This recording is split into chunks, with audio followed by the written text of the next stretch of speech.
Come up there. Look at that. It went live. It's so And magical. I'm almost there. It's so magical. It works. And it's time to say we are live. We are live. Twitch.tv/Tauren Think Tank. Tune in. alphageekradio.com. Boom. I have to mute us. Mute us? There we go. Yeah, so you don't hear yourself echo. Yeah. That's a good thing. You don't want to hear the echo. No, I don't want to do that. I don't want to do that. Hello, chat room. Hello, we are here. Hello, ladies and gentlemen. Hello. It is a Saturday night, and we are here, and poor Mark Coden is sick. Just a wee bit sick. Just a little bit sick of the dough. Coated the dode. So, welcome to Tauren Think Tank. We are going to do live from the places where we're at. I got a code in my dode. I'm dying to have a code.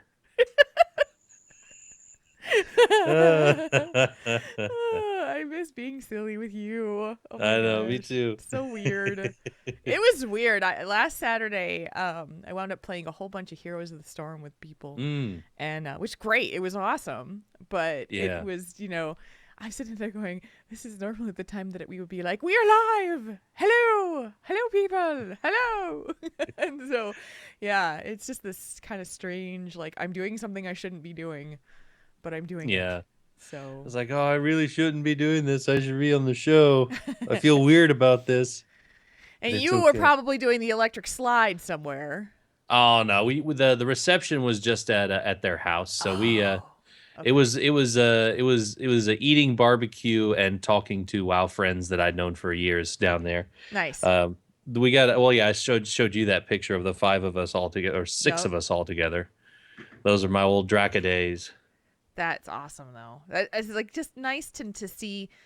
Did you meet those people? Had you met them? Some of them in person? I had, yes. A few years back, I worked in Houston for 6 months, and the Christina and John, the two couple, they actually met, I think, in Burning Crusade is when they met, and she's from Houston, but he was from LA, and eventually they got together. And hello 2020. Hello, 20. We missed you as well. It's good to have you here. Good to have you here. Good to be back. But they met in the game, and there's been a few times I've worked near Houston, and Christina was my old guild leader, so I always wanted to meet her. So I've met her like 3 or 4 times, so I've known her pretty well. And I've known John a couple times, and the other couple I'd met when I was there for 3 months. We had a big party for her birthday, and they came, and it was funny because they didn't know I was there.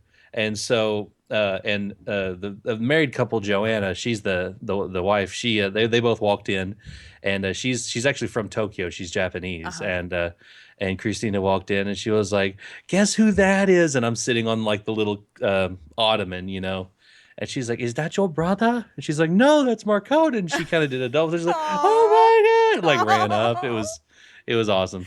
That's so cool. Yeah, it was a lot of fun. We got to do some catching up and got to eat some Texas barbecue, which means brisket, not pulled pork. Oh, so jelly. Oh yeah, and I had like a 20 ounce prime rib on that night when I got in, because we went to a steakhouse there. Nice. And I was up for about 30 hours by that point, so I was like, I was falling asleep. I kept nodding off in the restaurant. Welcome, first-time viewer Turf. Thank you for coming tonight. Yes, hello Turf. Hello, Mom. Mark Conan's mom is in the house. Yo. Yep, she is. I just got off the phone with her. Aw. Like just want to make sure her boy is feeling good. Yeah. Well, I had to cement plans for Easter Sunday, so I had to have some family time tomorrow. Hi, Fate 3000. Yay. Hey, Fate. Yay. I'm so excited to be back. It's just like, I'm so excited to be back. So good. Let's see. What else have we done the last 2 weeks? I don't know. That's the problem. It's been 2 weeks. I know. I can't what have just we done? think of like what we've done, and had the trip to Houston, and I'll just talk about that briefly. Yeah. Well, it was cool because you talked about you saw wow people. So. Mm-hmm. Yep. And I got to go to a nice barcade that was really nice. The Kung Fu Saloon. I still think that there needs to be more of those out all over the place, you know? Mm-hmm. I do think too. there's a lot of that kind of cool stuff. I'm going to make sure my nose is clear too. Ugh. Yuck. My my ears keep popping like from this, leftover cold. I've still got fluid in my ears. Mm-hmm. So when I blow my nose, it kind of goes oh yeah, so I just had that happen, and now everything's muffly. But so I think I had a good show tonight, Jules. I know. I yawned at work yesterday, and I popped my ears, and I was just like, "Oh, I can hear! I can hear!" I was so excited. I had that happen a few years back. I had a really bad ear infection, and I went deaf in my left ear for like a week or two, and it was bad. It was very unnerving because I thought I was deaf, you know, and then one day, like I put some water in there to kind of flush it out, and all of a sudden, just boom, it opened up. And it was like someone turned the stereos on and like it just turned all the sound on. Yes. It felt amazing to be able to hear again. You just and my roommates cry. were wondering I know my roommates were wondering what was going on. I was kind of like hunkered over the kitchen sink like, "Oh yes. Oh, thank you." Felt so good. I was like, "Oh man, I can hear again. I can hear." Oh. Aw, thank you, 20, darling. I wonder what a shower can do. I wasn't looking this good earlier.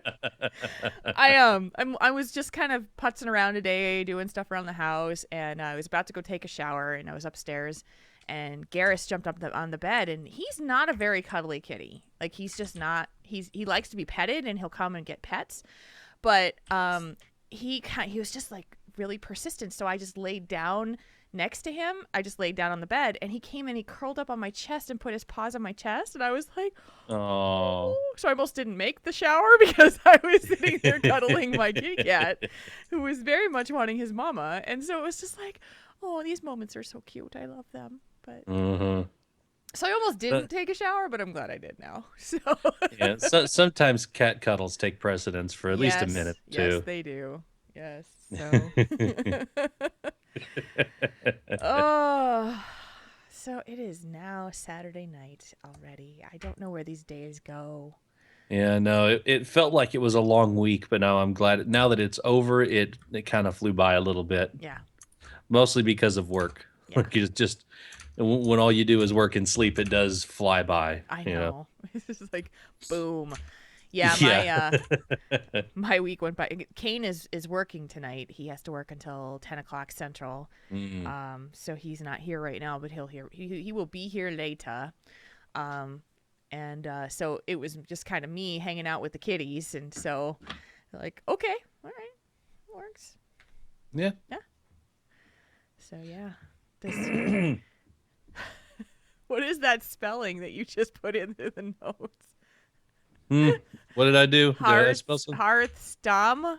Oh, Hearthstone. It's supposed to be Hearthstone. Okay. Whoops. There we go. There you go. You come up as anonymous sheep, by the way. Oh yeah, I need to switch. I love that. Whenever Marcona doesn't log into Google Docs, it comes up as like anonymous ferret, anonymous sheep, anonymous goat. So that's what he does. All right, is that better? I don't know if you can. Yes, now it says Marcona the gnome. Now it says me. Yes. There we go. I liked anonymous sheep. Yep. Hi, anonymous sheep. How are you today? I'm a sheep and I'm anonymous. That's all I'll say. You can't tell me anything more about you. Nope. I'm a sheep. Because I'm a sheep. Because bye. I'm a sheep. Fine, sheep.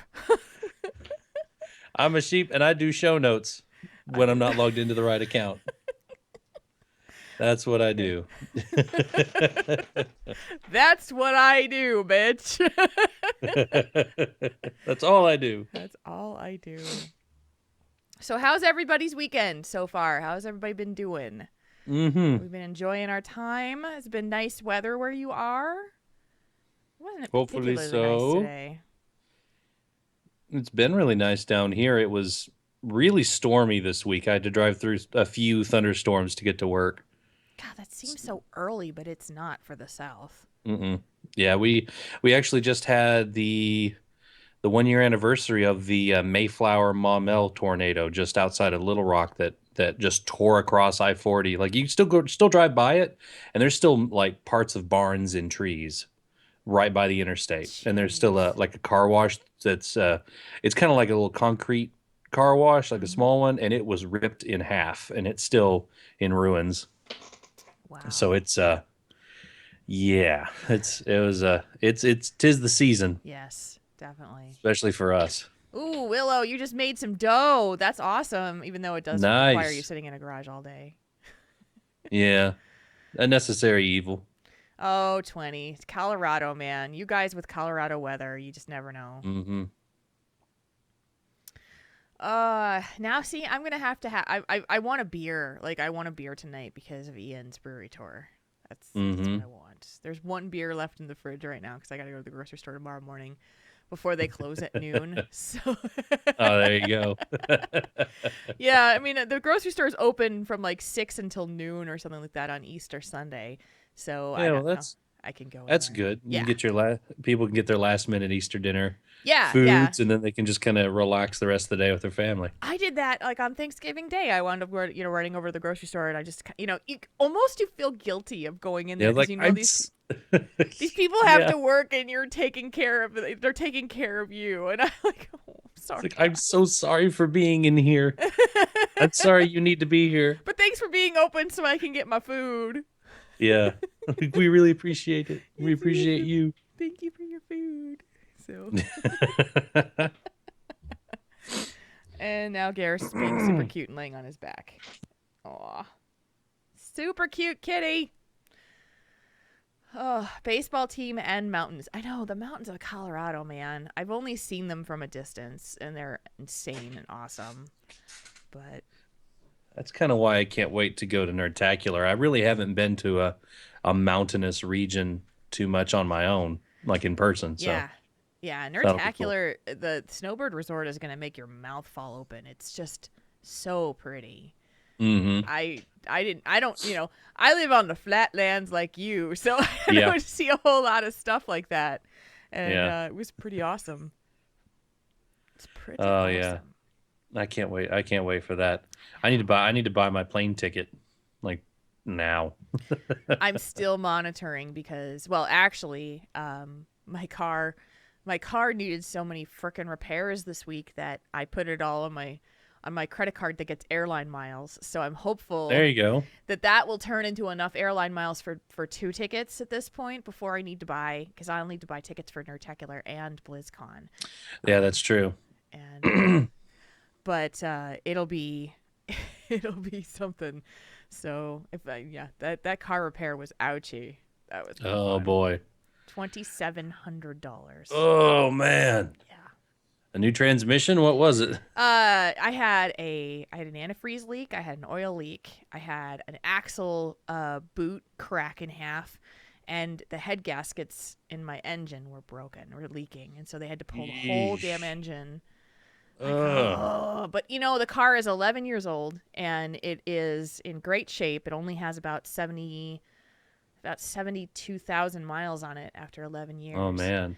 And and this is really the first time I had to deal with any major repairs. So my father was saying, you got to make sure you don't spend too much money on it. I said, well, yeah. I mean, it's 11 years old and hasn't had a whole lot of issues. So, but so hopefully this will take care of the any of the issues that needed to be taken, because they were like, yeah, you take such good care of this car, it could last you for another 11 years. So. But it is what it is. So airline miles, that's how I have to see it. Airline miles. Yeah, well, that's what we're doing with our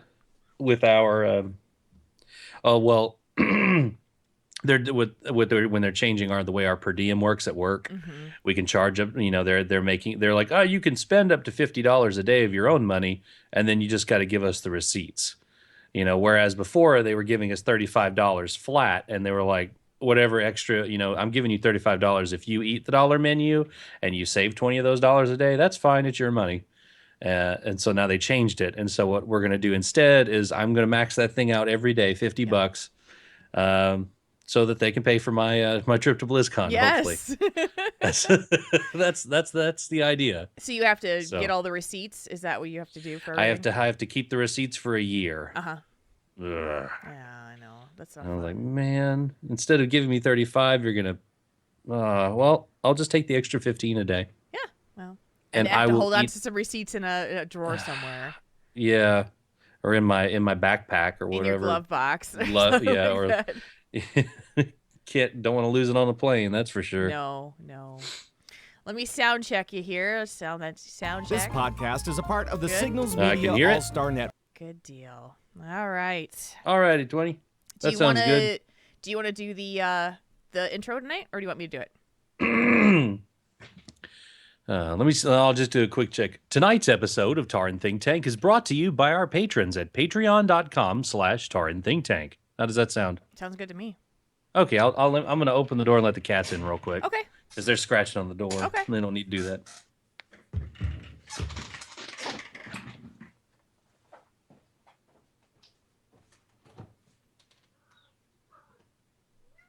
Meow. Reese. Meow? I hear Reese. Come here, Reese. I could hear her as you open the door. You can hear? Meow? Yeah, she... Come on, girl. Oh, yeah. Listen to her. Come here. Oh, come here, sweetie. Oh, big kitty. Did black on black again. That's right. So you can't see how big she is. That's awesome. All right. Are you ready to roll? Yeah, you ready to roll, Reese? Reese's ready to roll. She wants her daddy. She's ready to roll. She's purring. Chat room, you guys ready to roll? Ready for a show? We've got a good one planned for you tonight. Yes, we do. Yes, we do. Yeah, excited. Forgot I was still logged into WoW. Let me get out of Yeah. Your video's been quite good, so that's not a been good. All right. Chat room is ready. We're ready. Yes, they are. We're going to count you down, and we're going to go in 3, 2, 1. Tonight's episode of Tauren Think Tank is brought to you by our patrons at patreon.com/Tauren Think Tank. If you like what we do, our Patreon site is a secure, easy way to help out the show. Thank you very much, patrons. Our show continues to grow because of you.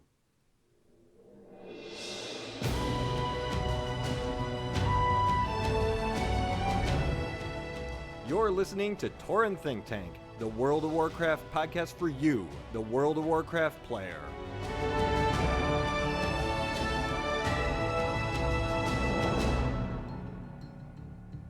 Welcome to episode 140 of Tauren Think Tank. Tonight is Saturday, April 4th, 2015.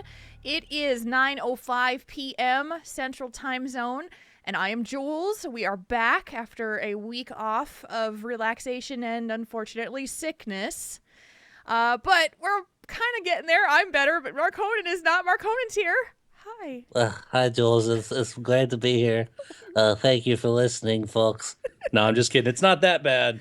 It's not that bad. Not that bad. You're doing pretty good considering how awful colds can be on the vocal cords. Oh yeah, and I'm about to sneeze, so I'm gonna have to mute you real quick. We had a heck of a week off. Marconin was out of town at a wedding, and he was enjoying his time out in Houston, Texas, and I was recovering from the death plague. It was not fun. It was absolutely not fun. And I pretty much lost my voice. You can kind of hear a little bit of it if you listen to the week prior on I Remembered It Better. You can hear it. So it's not good. So I was appreciative of the week off to rest. Marconin's being a trooper, though, and sneezing through the podcast. Yeah, I may just suddenly mute the mic. That's fine. For that. So I apologize to those who can see me in the chat room to see me just sneeze, but I'll try not to sneeze on the camera. I'll do my best to deflect. You're between sneezes right now, so let's have you go first on what's going on. What have you been up to besides going to Houston for a wedding? You went last Saturday or last weekend. Yeah, it was a really great time. We they're old WoW friends that met and got married because they met in WoW. Aww. So it was a lot of fun. I got to meet a lot of friends. I drove down there with one of my good friends who's in our raid team, RLA, and we had a wonderful time. We stayed there with them. We went to a local taco place that was amazing. Had really good steaks. The food was great all around. And we went to a barcade called the Kung Fu Saloon. Nice. And it was really neat. They had everything was on free play pretty much. And there's ping pong tables, giant Connect 4, giant Jenga. And it was we beat the Ninja Turtles 4-player game, the classic one. Yes. We played The Simpsons. It was a whole lot of fun. So Very cool. It was a good weekend. It was rough on me because I had to switch. After I got off work on Thursday morning, I drove down to Houston and then slept.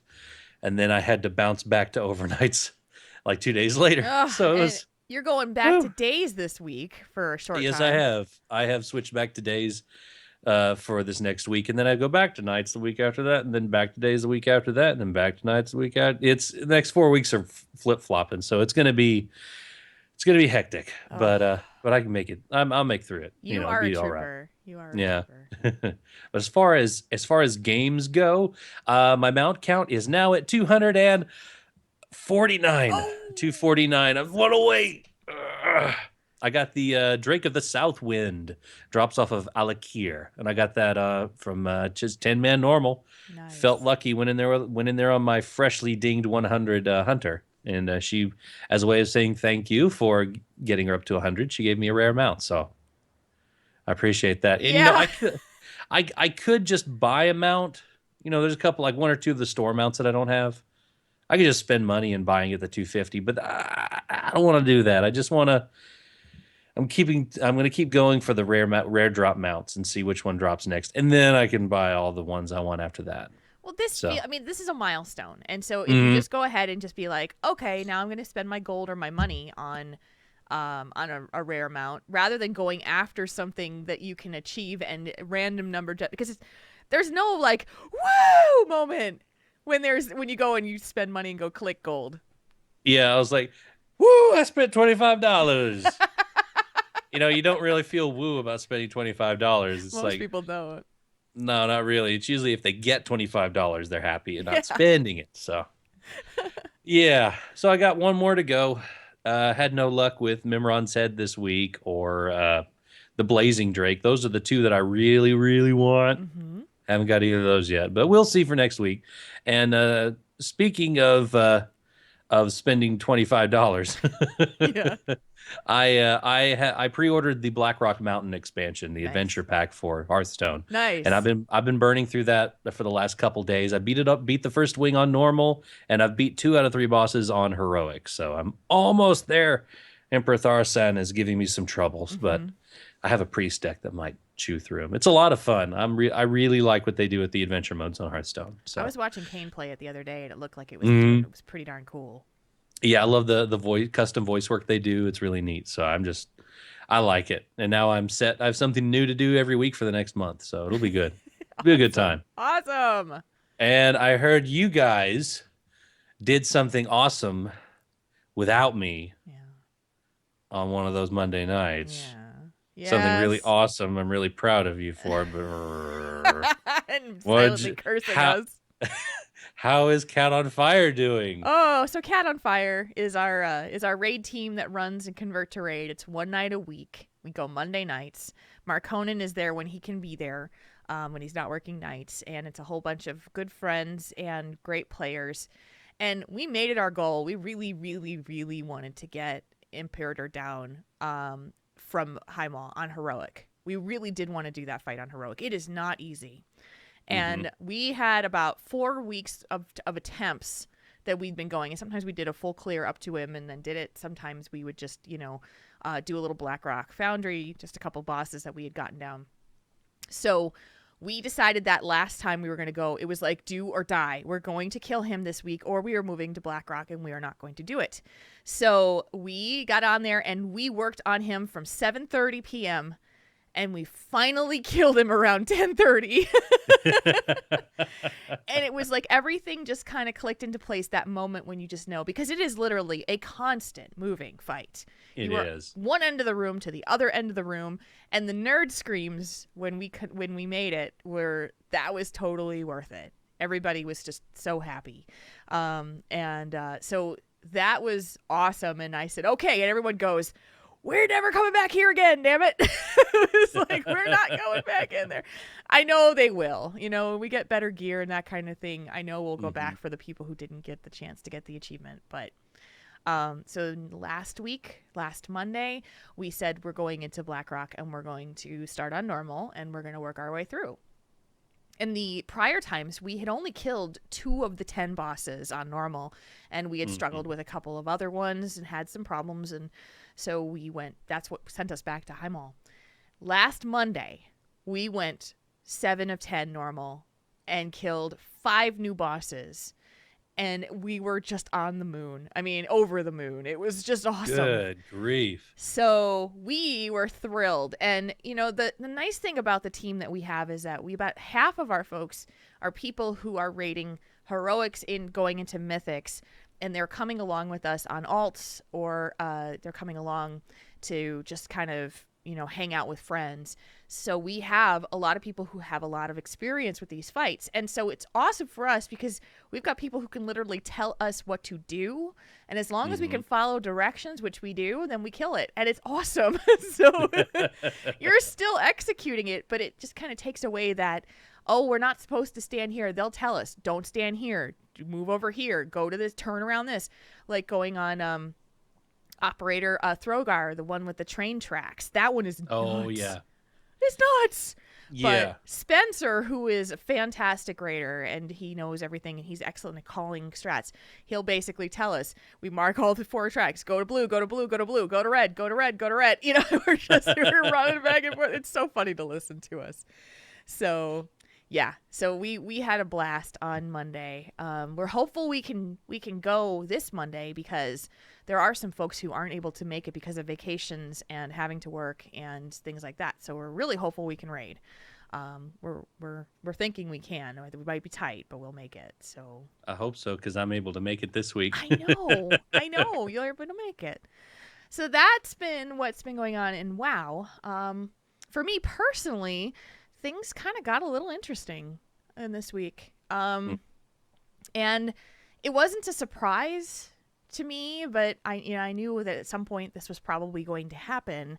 But my employer told me yesterday that they would like to cut me back 25% of salary and hours because the company is needing to cut back. And I work for a startup company, and it's about 4 years in, and unfortunately things just haven't been the way that they needed to go. And so, yeah, it was kind of like I knew that things weren't going well, but I didn't know if that would actually happen. Unfortunately, we had a sister company who was a website business, and they are pretty much all of their employees are now on unemployment. So their company has almost shut down. And so I knew things were not probably going to be very good on my side. Yeah. But so unfortunately, that was not the best news in the world, but and I can't really talk about it a lot right now because things are just kind of happening, but I already have some opportunities to kind of fill in that time that I might be missing, that I'm going to be missing from my current employer. So I'm pretty optimistic. I'm not worried. A lot of it is based off of the fact that I work really hard at some of the other stuff I do, and I'm very lucky that I have people who I know and can help that out. So within hours, I was talking to people and they were saying, let's talk about stuff. I've got some ideas for you. So I'm not at liberty to talk about any of it yet. Hopefully I will soon. But if and no, I'm not going to work for Blizzard. Just so you know that I'm not moving to California. That is not it. I'm, as Bim said very, very astutely in the chat room, as one door closes, another one opens, and I do feel like this is an opportunity for me. So, because the decision isn't being made by me, it's being made for me. So yeah, that's usually a good time to get a move on. Yeah, because you're not worried about making the move that's being made for you. Right, and I very much like the people that I work for. Unfortunately, the job that I do is not my passion, and I'd very much like to be able to do things that would be, not even feeling like work and get paid for it would be awesome. That's my dream. It really kind of in that moment feels like there's an opportunity coming. So I feel really happy. And Kane and I sat down yesterday after he got done with work, because he's working the night shift for the holiday this weekend. And, and we both just said, you know what? Sometimes the universe has something to tell you, and it might just present itself in a very interesting way. So I think it's trying to tell me something. So there we go. So, sometimes you get some crappy news and you just make the lemonade out of those lemons. I don't know. Whatever that saying is. So yeah, when life gives you lemons. That's right. Well, but there's also really good stuff also coming. We announced last week, before, not while we were off the show, of course, but could talk about it. The Minnesota meetup has been set. Yay. Yeah. It's coming. And it is going to be earlier than it normally has been. We've normally done it at the end of July. It is now going to be on Saturday, May 2nd, which is about a month from now. It'll be in Minneapolis, Minnesota, at the Herkimer Pub and Brewery, where we had it last year. They were amazing, and they did a great job. So it's going to be Herkimer again. Herkimer.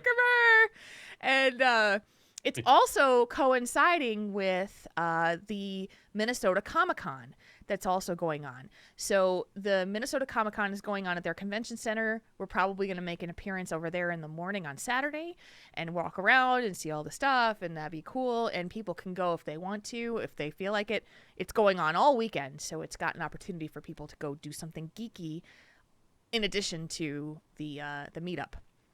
If you're looking for more information about the meetup and all of the information to sign up for it, to RSVP, it's signalsmedia.com/meetup. Simple as that. signalsmedia.com/meetup.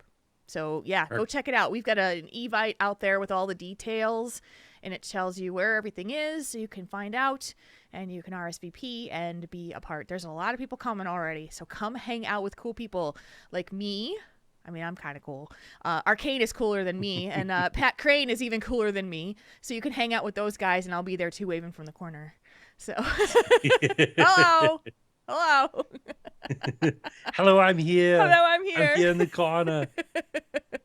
But if you are considering it, there are people driving up from Illinois. They're driving out from North Dakota, from Iowa, from Wisconsin, and last time we had someone who came out from Sweden just for this. So don't feel like it's weird. Come out and hang out with people. If you're from someplace, you need some place to go for vacation, quick vacation, Minnesota meetup. It's a cool place to hang out for the weekend.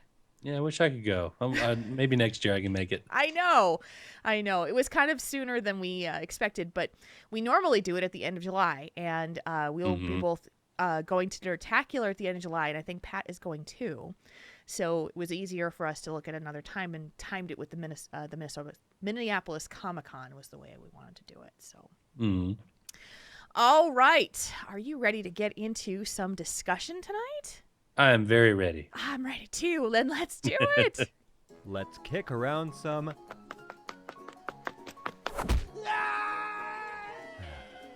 ideas, not gnomes. That poor little gnome. Every week.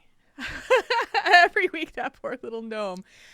We have a letter here, and it goes like this. Dear Triple T, if you want to get into podcasting, what should you invest in to start? What are the basic starter items? From Gossi. Also, /Muda Ladra for getting me into the Heroes of the Storm beta. I'm loving it. I'm having a lot more fun in WoW, realizing I'm not just enjoying healing on my pally, feeling more motivated to level my others and see how I like to play them. Thank you for the great advice, guys. We had talked about getting back into the game after a long break from Gossi, so she wrote us again with this topic. That's great. And so what I'd like to do, if I may, is we can talk about podcasting and what it takes to get into it and that kind of thing. But I think there's more to it. I think there's more to, and I have some things that I'd like to talk about related to going after what you enjoy. Because I think that is where I'd like this to go. Because we can go with the technical stuff. If you're not interested in podcasting, more than just being a fan, then it's not going to resonate with you. But we got an amazing letter tonight by one of our fans, Fate 3000, which totally just it led into exactly what I wanted to talk about tonight. So we're gonna do that. So when you started getting into podcasting, when you started to do the audio productions that you were doing, was the Mount Up segment was the first thing you did, right? So what kind of investment did you make in doing that? Well, it wasn't a whole lot to begin with, because really the basics that you need when you start a podcasting is you need a microphone and you need some software to edit it. And a lot of people will do the free route with Audacity, which is the go-to. That's like the go-to for almost everybody that does free audio editing that I know of. Yep. I was still fortunate enough to have a copy of Adobe Audition left over from when I was in college, because I worked at a radio station there, and that's what I used to edit. And so until I got the Creative Cloud, that I used Adobe Audition 3.0, and now I use the Creative Cloud suite version.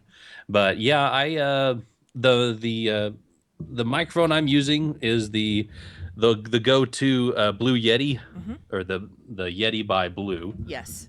It's a condenser mic, so it'll pick up the dog barking half a mile away, and everything in between. So it's kind of it's not the best for podcasting in that sense, because I could throw something on the other side of the room and you'll hear it like it was right next to the mic. So I have to make sure it's quiet. But yeah, that's the basics. Is all you need is a microphone and software. Yep. I when we first started doing Tauren Think Tank, the very first episode, if you ever go back and listen to that was recorded on headset microphones. Don't do that. Just don't. If you're going to do anything, I mean, I'm going to be a little bit of an audio snob here, but if you are going to do a podcast that you're going to stick with, that you're going to do on a regular basis, the Blue company has a couple of different. They've got the Snowball. They've got the Yeti. Snowball's good. They're good microphones. They cost around between $60 and $100, depending on what sales you can find. But I like, and I think Mark Conan will say the same thing. If you're going to do this, put a little bit of money into the hardware that you're going to use, because you're recording your voice. And absolutely. That is the number one commodity when it comes to a podcast. And if you are recording on a crappy headset mic in a bathroom that echoes, it does take away from the quality of the show. People do notice that. Yeah, there's been times in the past that I've gone exploring for new podcasts, and I listen to the podcast, and 5 minutes in, I don't like the audio, so I stop listening. I mean, and you're right. I mean, if you're going to throw some money at it, definitely the first thing you want to do is get a new microphone. Yeah. Even if it's just the blue Snowball. The thing is, it's cheap, and a lot of my other friends, my friend Jan, who used to do Something Suggestive podcast, she did that on the blue Snowball. Yep. Oh no, it was the blue Snowball. I think it was. Yeah, and a couple of friends have. I mean, that's the really good one. I know a lot of people. I own a Blue Yeti as well. That's where when I started doing the first couple episodes, Tauren Think Tank, after we dropped off the headset mic, I went and got a Blue Yeti, and I used that for quite some time.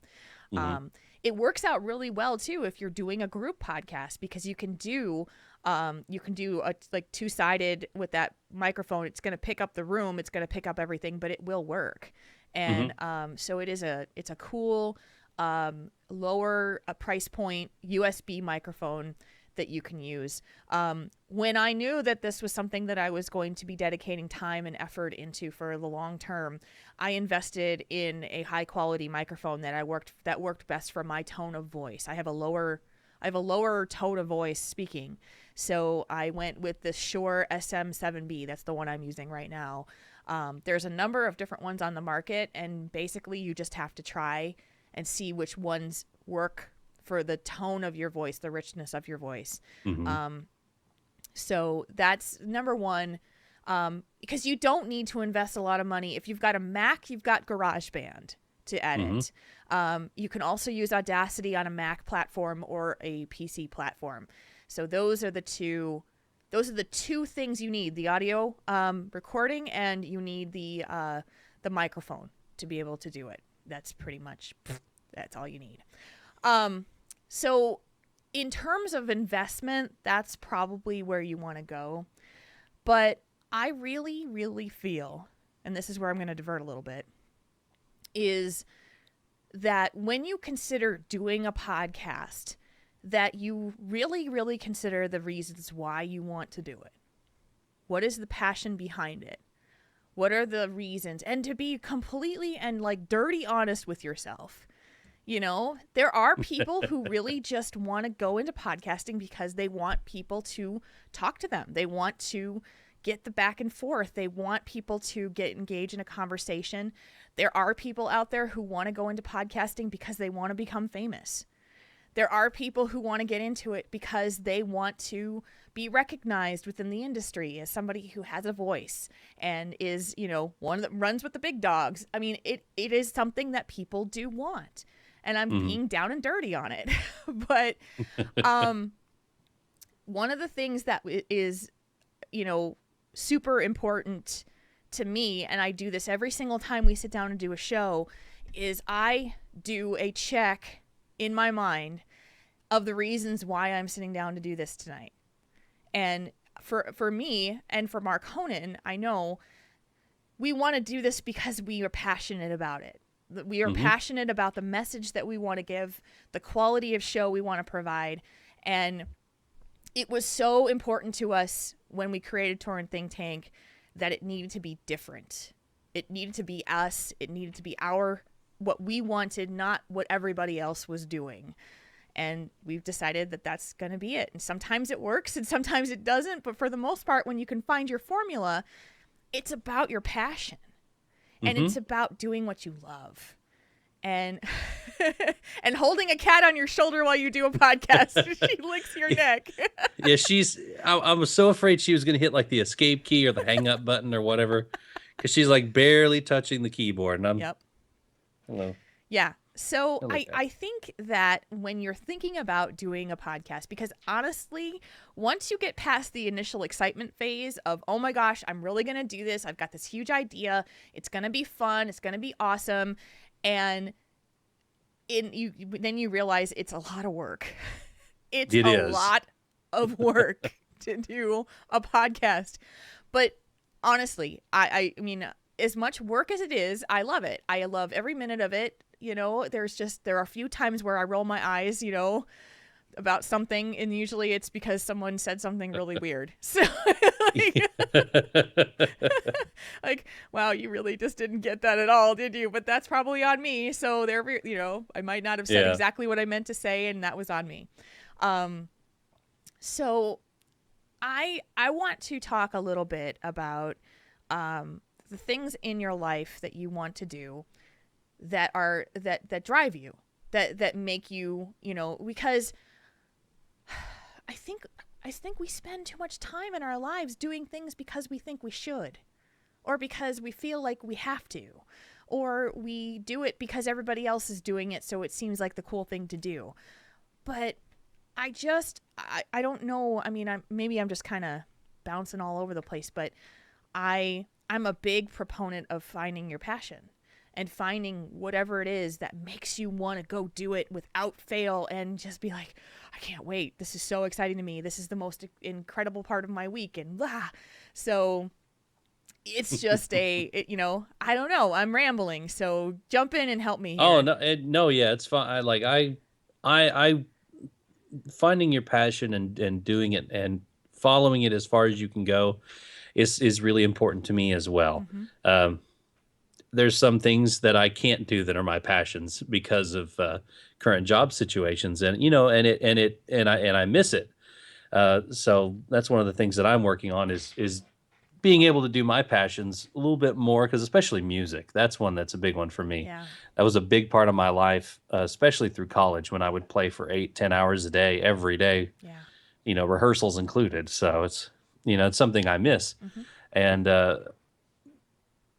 that's it's one of those things that you do kind of, there's the live to work, or no, work to live, don't live to work, Yeah. kind of thing. We're talking about employment, Mm-hmm. because a lot of people, everybody wants to have their passion be their job. Yeah.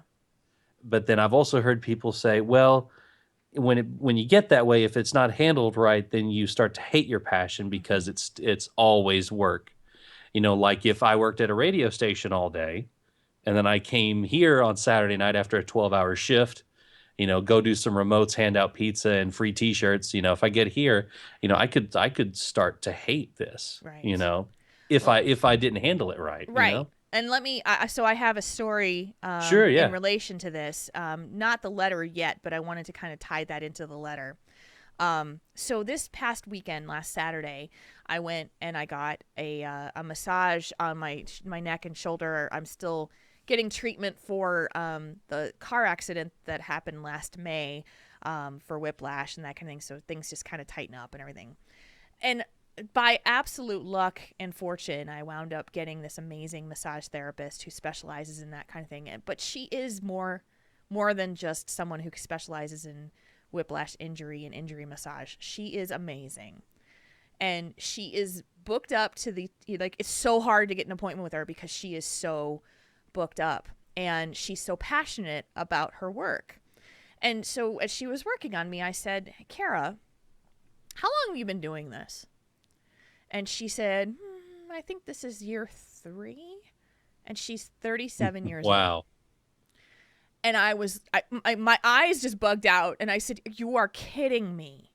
And she goes, yeah, I mean, she was bouncing around different stuff. Things weren't going well in her life. And someone said to her, mentioned or suggested a massage therapy school. And she kind of hit rock bottom in her world and decided that she was going to sign up for classes to go into this. And it was like she found her passion. And now when you talk to her and you work with her, she just knows. She will walk up to people. She was telling me, I walk up to people in the grocery store that I see if they've just kind of they're hanging their shoulder wrong or they're trying to stretch it out. And I know they've got a trigger point. I will walk up behind them and ask them if I can put my hands on them and just work the shoulder and just say, hey, can I just do this? She takes care of it. And they go, oh my gosh, how did you do that? She's like, I just saw what you needed. And they ask her where she works and she says, don't worry about it. Don't worry about it. Unless you can get in with me, it's kind of hard, but she'll see somebody in the lobby who kind of walks in, wants to get an appointment and they can't. And she's free. She's just going to say, here, 15 minutes of my time. I'm on my break. I will help you.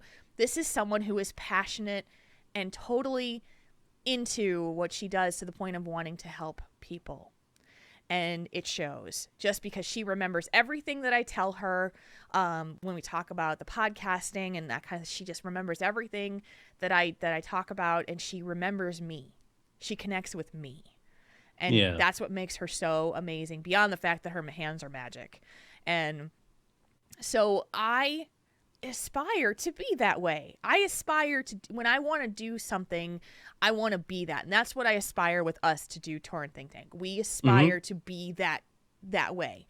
And so when someone messages me in the game to tell me how much they love the show, it just blows me away every single time. And I just want to talk, tell me about you. Yeah. Who are you? What do you do? How is everything? Are you enjoying the game? Tell me about you. That's what I want. So, so this was kind of my plan tonight to talk about this. And about 20 minutes before I called Mark Honan, a letter appeared in our mailbox that brought me to tears. And it ties in exactly to what we were talking about here. And so I wanted to read this letter. I apologize if I tear up because this one's going to get you. So, because this is what it's about. This is what doing your passion and feeling your passion and doing the things that you love is all about. Hello, Triple T. I have a story to share. It's not strictly WoW related, but it does show the power of community centered around video games.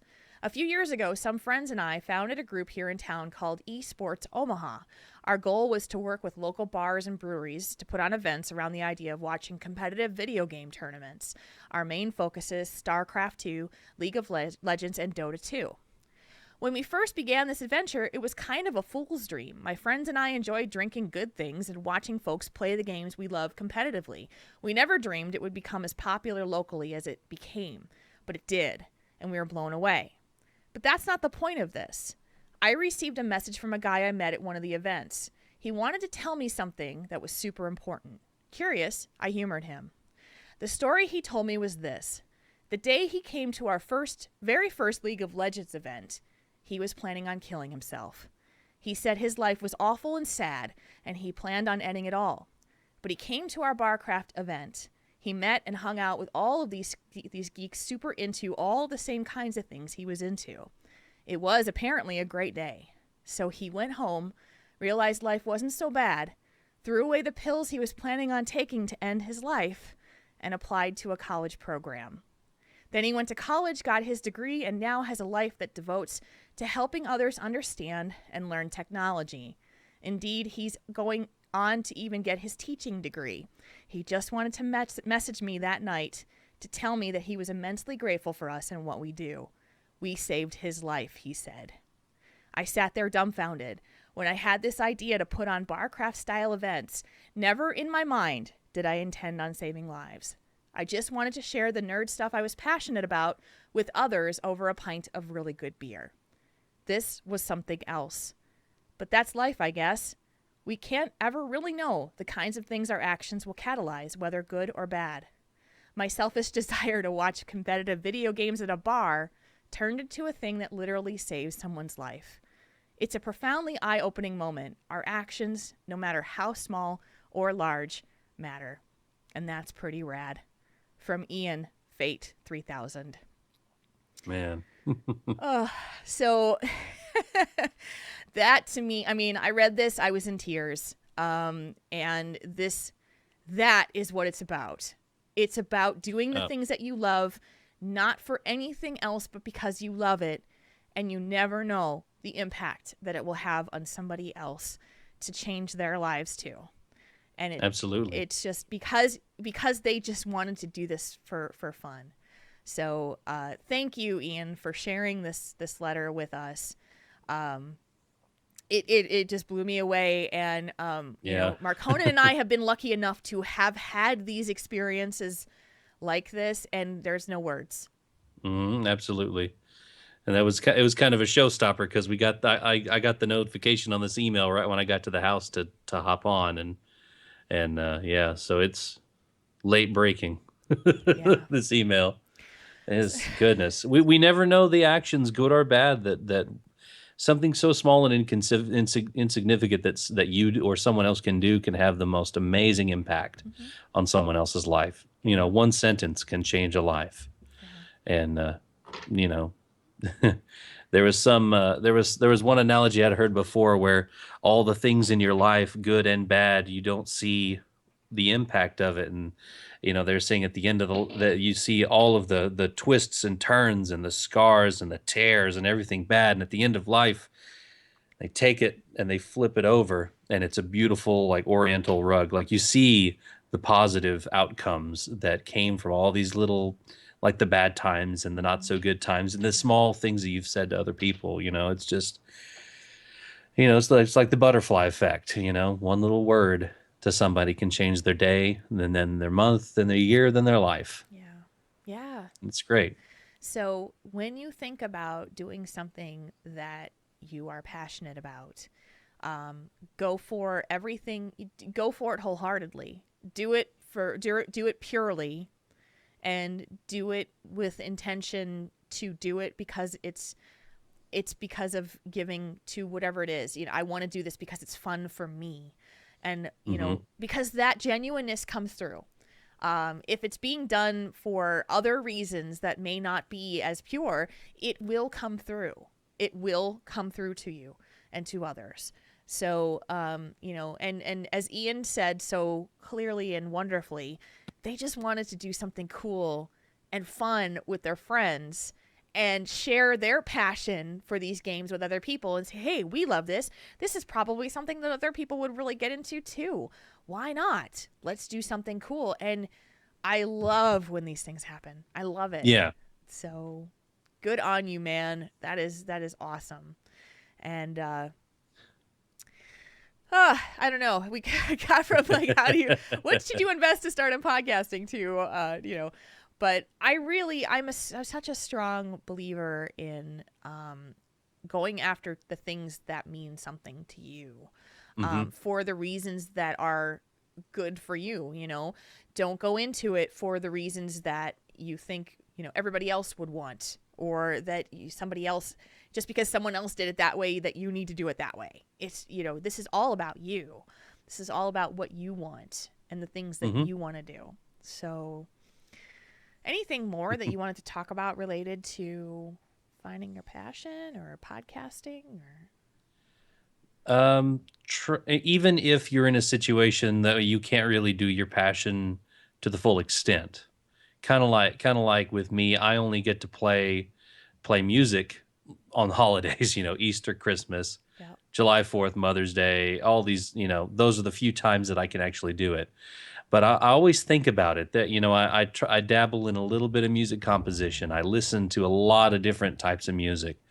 And that's a way for me to keep feeding my passion without letting it starve and wilt away. Yeah. Don't ever let your passion wilt away. If you're into something and you like it, even if you have to spoon feed it to yourself, that's all the time you can devote to it. Stay with it, because you don't want to lose it, because that's it's the stuff that makes life worth living.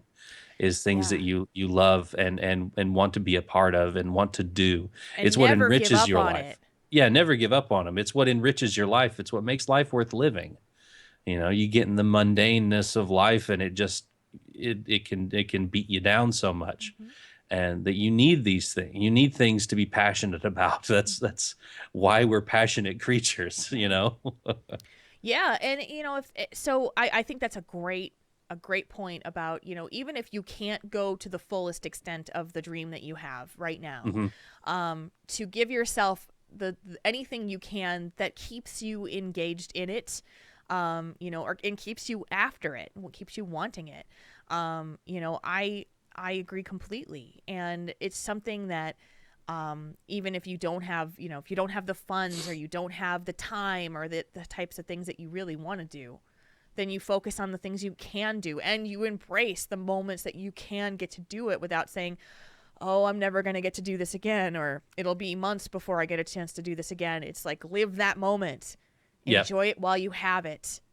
Yeah, because I went to school for broadcasting. I want to be a radio DJ. As much as I know there's not much money in it, doing that is what I would love to do. Yeah. Doing voices is what I love to do. And the reason why I started the Mount Up segments, which led to all the other production work, which ended up with me sitting here in front of you, is because I kept at it. It was my passion, and I couldn't do it I couldn't do it for a job. So I did it for free, and I still do it for free. Yeah. And it's, you never know where that can lead you. I certainly didn't know it'd lead me here. I'm thankful to the moon and back that it has. Yeah. I feel very fortunate for that. But that's something else, is to just stick with what you love and keep at it. Keep enjoying it. Yeah. Keep enjoying it. I mean, Maslu in the chat room just said sometimes you got to just pack up and move halfway across the country. This is something that she's been wanting to do for years, and today is the day that she actually was able to accomplish that. I mean, huge. That is in itself one of those things of finding your passion and staying with it. She wanted to be with her wife, and she didn't get a chance to do that until now, but she stuck with it and didn't give up, and she's got it. She got what she was looking for. So congratulations, Maslu. That's fantastic. And that determination is part of it as well. So don't ever give up. Don't give up hope. If it's a passion of yours, if it's something you really, really want, then you need to keep going after it. Yep. All right. So, talking about going after it, there was things that there, and I forgot to put this in the show notes, but I think I can kind of drift into this a little bit. Our friends at Doghouse Systems have received some feedback in the past that they have a great system, but that there are some folks who just feel that it is a little bit too pricey. And that is unfortunate because it is such a great product, it's a great service. And you know what they did?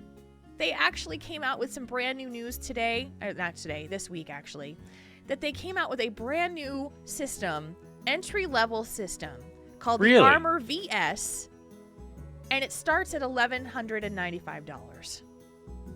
So they have brought down their price point for an option to get a Doghouse system in an entry level, which is more than just an entry level system. This thing is huge. Yeah. But amazing. Armor VS, you got to check it out on doghousesystems.com. If you've been waiting and you've been interested in looking at a doghouse, but the price point may have been a little prohibitive, this is the time. Check out the new Armor VS starting at $1,195.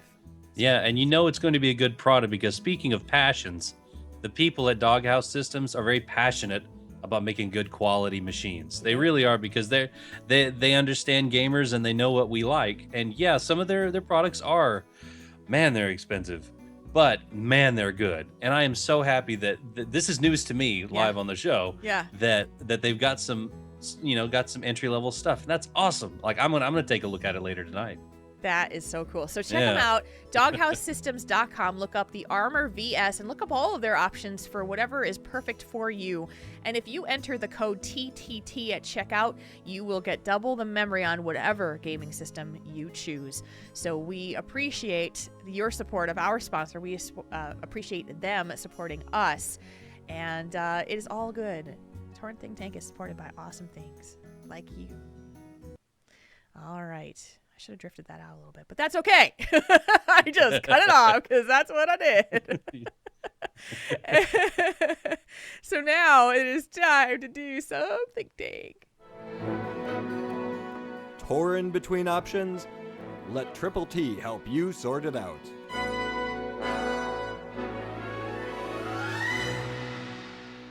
All right, it's time for the Think Tank, which is your questions sent in for advice from us to us from you. That made sense, right? Right. Right. And here is our letter for the week. Hi, Jules and Marconin. In my early teens, I was pretty severely depressed. It was focused almost entirely around a fear of death, both for myself and my loved ones. While most people have one thing they know they want to do, something which makes them feel happy or accomplished, I've never really had a strong desire leading me towards any one path. I'm also terrible at planning things and mostly don't bother planning beyond rudimentary overviews, general timetables for trips and such, since the reality of a situation almost never matches up with my plans, and they usually end up just having to wing it anyway. That won't stop my imagination from running wild, though. Both of these tendencies were exacerbated by my depression. To make a very long story short, through a combination of self-medication and introspection, with a decreasing emphasis placed on the former as time passed, I dug myself out of the darkness and reached a place of not only acceptance, but of love, light, and gratitude. However, with that achievement, I never mastered the skills I would have had otherwise learned during those formative years. Fast forward to the present. I'm 30 years old, and I've been happily married for nearly 7 years. I have no real-life friends aside from my family and WoW guildmates, but I'm surprisingly okay with that. I have a degree in video game design, which I've done nothing with, and almost finished a degree in programming before getting bored and sidetracked. This happens very easily and frequently with me. What is a rewarding near obsession one week is old hat the next, a problem which lends itself greatly to my conundrum. Anyway, the wife and I are at the point of our lives where we're thinking about having children within the next year or two. My current work is just barely enough to support us now, but will not come close to supporting a family. My wife also works, but thankfully in a better field with more opportunities for advancement and therefore pay increases. Now I need to decide on a career to pursue and make that leap into the unknown by letting go of all that's familiar and comfortable to me, laying down a solid foundation for my family's future. In short, all the things which I'm terrible at and have almost zero experience with. I guess I'm asking not so much which path I should take, but rather your thoughts on how I can move beyond the fear and discomfort which is holding me back from moving forward, taking that dreaded first step and just doing what I have to do. I know there's other info you might want to know which I left out for length's sake. Apologies for the long letter, by the way, but any advice you can give would be fantastic. Thanks a bunch. Love the show. Keep up the great work. From Bob. All righty. Okay, so Bob is looking for our take on letting go of the fear and discomfort of making a significant change. And, with pretty good reasoning behind it, wanting to support and provide for a growing family. I almost thought I might have been asleep and I wrote this letter because I have the same fear. Well, then let's talk a little bit about as much as you're comfortable with, but I think that it's going to be a really helpful discussion to talk about the things that you're dealing with in relation to this. Mm-hmm. Well, mine is mostly just a fear of change, because a fear of the unknown and uncertain, because I get really comfortable where I'm at and I enjoy that comfort, and having the rug pulled out from under me and being unfamiliar territory is very scary. That's why, like, if I go to a new place by myself, and there's no one else there, I know I'm very uncomfortable because it's at the beginning it's hard for me to relax around a new situation. Yep. Unless I know somebody there and I can kind of ease myself into it. Mm-hmm. That's why at the beginning of the first year at BlizzCon I was there, I was very just kind of like, oh, I don't know what to do because I'm by myself. In the second year it was fine. It was fine after I met you and Pat and everybody else. Yep. But that beginning sense, and I'm going through the same thing in relation to my job, because my wife is about to graduate in May with her master's, and she's going to start looking for jobs in her career path. And, I may have to move halfway across the country depending on where she gets a job one day. Yep. But that's also exciting, because it's exciting me because, she's finished with her 3 years of school, because we haven't lived together under the same roof, really since we've been married. Yep. Because as soon as I took my travel job so I could move down here. And when I was in Houston working, it was when she decided to go to Louisiana for grad school. So I had to move her down there about a month later. Yep. And so we live 3 hours apart and have been for 3 years, and it's rough. Yes. And I'm excited for the change in that, because it'll be a positive change. But I'm also, it's what's kept me at my job for so long, is because I'm too nervous to leave to find another job that's potentially pays less or doesn't have the insurance offerings and stuff. And I'm just, all of that stuff has me, worried. I get worried with that kind of thing. Well, it makes sense. Yeah. Cause I want to provide, I'm the one that I'm the breadwinner at the moment. And we have pretty good insurance through my job, and I don't want to lose that. And, and the job's not bad as far as pay goes, but it's just one of those things that just, I really don't need to. I get so antsy when I think about and sometimes it's kept me from applying for a different job, because I think, well, I don't know if I will be able to afford everything if I leave for this other job, and it's very it's unsettling. It's very uncomfortable when I get to thinking about it, and it puts me in a state for a bit. So I can definitely empathize. Think about why you're in that state, because literally you have lived in a state of flux for 3 years. It has always been a temporary situation that your wife was going to end school at some point. Mm-hmm. So that in itself is kind of you have been living in the state of flux, knowing that most people would be saying, I've made this change, and this change is going to be till the next change comes around. But really, it's more about, you knew that this is going to change at some point. Now it's kind of being forced on you. Yeah, well, and it's something that I knew was coming, but it doesn't make it any easier because you get comfortable, and I get I get comfortable where I work, and then you know, changing professions and having to learn a whole new, you know, coworker environment is very, it's definitely a learning experience, and it's one that's I'm not opposed to getting a new job or opposed to changing. It's just I was like, I really don't want to have to do this, but just very uncomfortable with it. I don't know if this is the best method in the world. I'm only going to tell you what I do, and it has worked for me in my time and the things that I have done. And it's pretty timely considering that I got news that I was going to get a 25% reduction in my salary yesterday.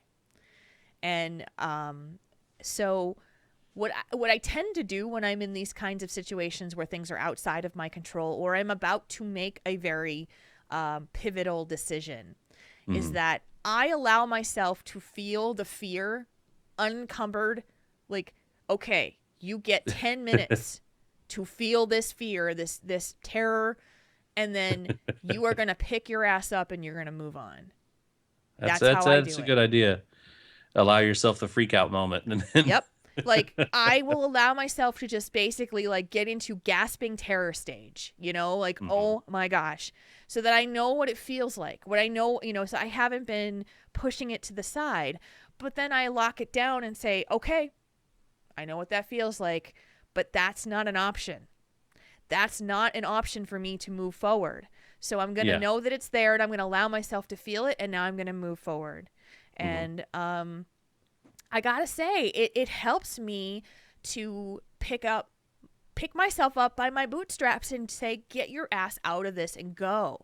I had that moment when Rem left the show, because it was rug pull out from under you moment. Was not seen coming, did not know it was going to happen. It came out of nowhere, and I was punched in the gut. So I had that moment where I was just like, oh my God, what am I going to do? Yeah. And I had that. And then I allowed myself to feel it. And I said, okay, you're done now. Let's go. And that's what I did. And so I don't know if this will help you, Bob. I don't know if this is something that's going to give you the opportunity to really kind of just embrace all of those feelings that you have. But I let that flood in. I tackle it, and then I just say, okay, you're done now. Okay, time for me to go. And because I don't know, I think it helps make me stronger. So in your situation, Mark Honan, where you're going to be kind of faced with a decision that isn't necessarily your own. If your wife finds a job in Colorado, let's say, who knows where she's going to land at this point, and your agreement is that you will be together, so you would plan on following her. And I tend to look at it as door shut, open, new one. Yeah. Because you're now dealing with the situation of things that are outside your control. Bob is dealing with a situation where he is going to make that change for himself. He's going to say, I am 100% in control of this decision. It is mine and mine alone. No one is making this for me, except for the agreement that I made with my wife that we're going to get a better job so we can have kids. And I think that makes it a little bit different.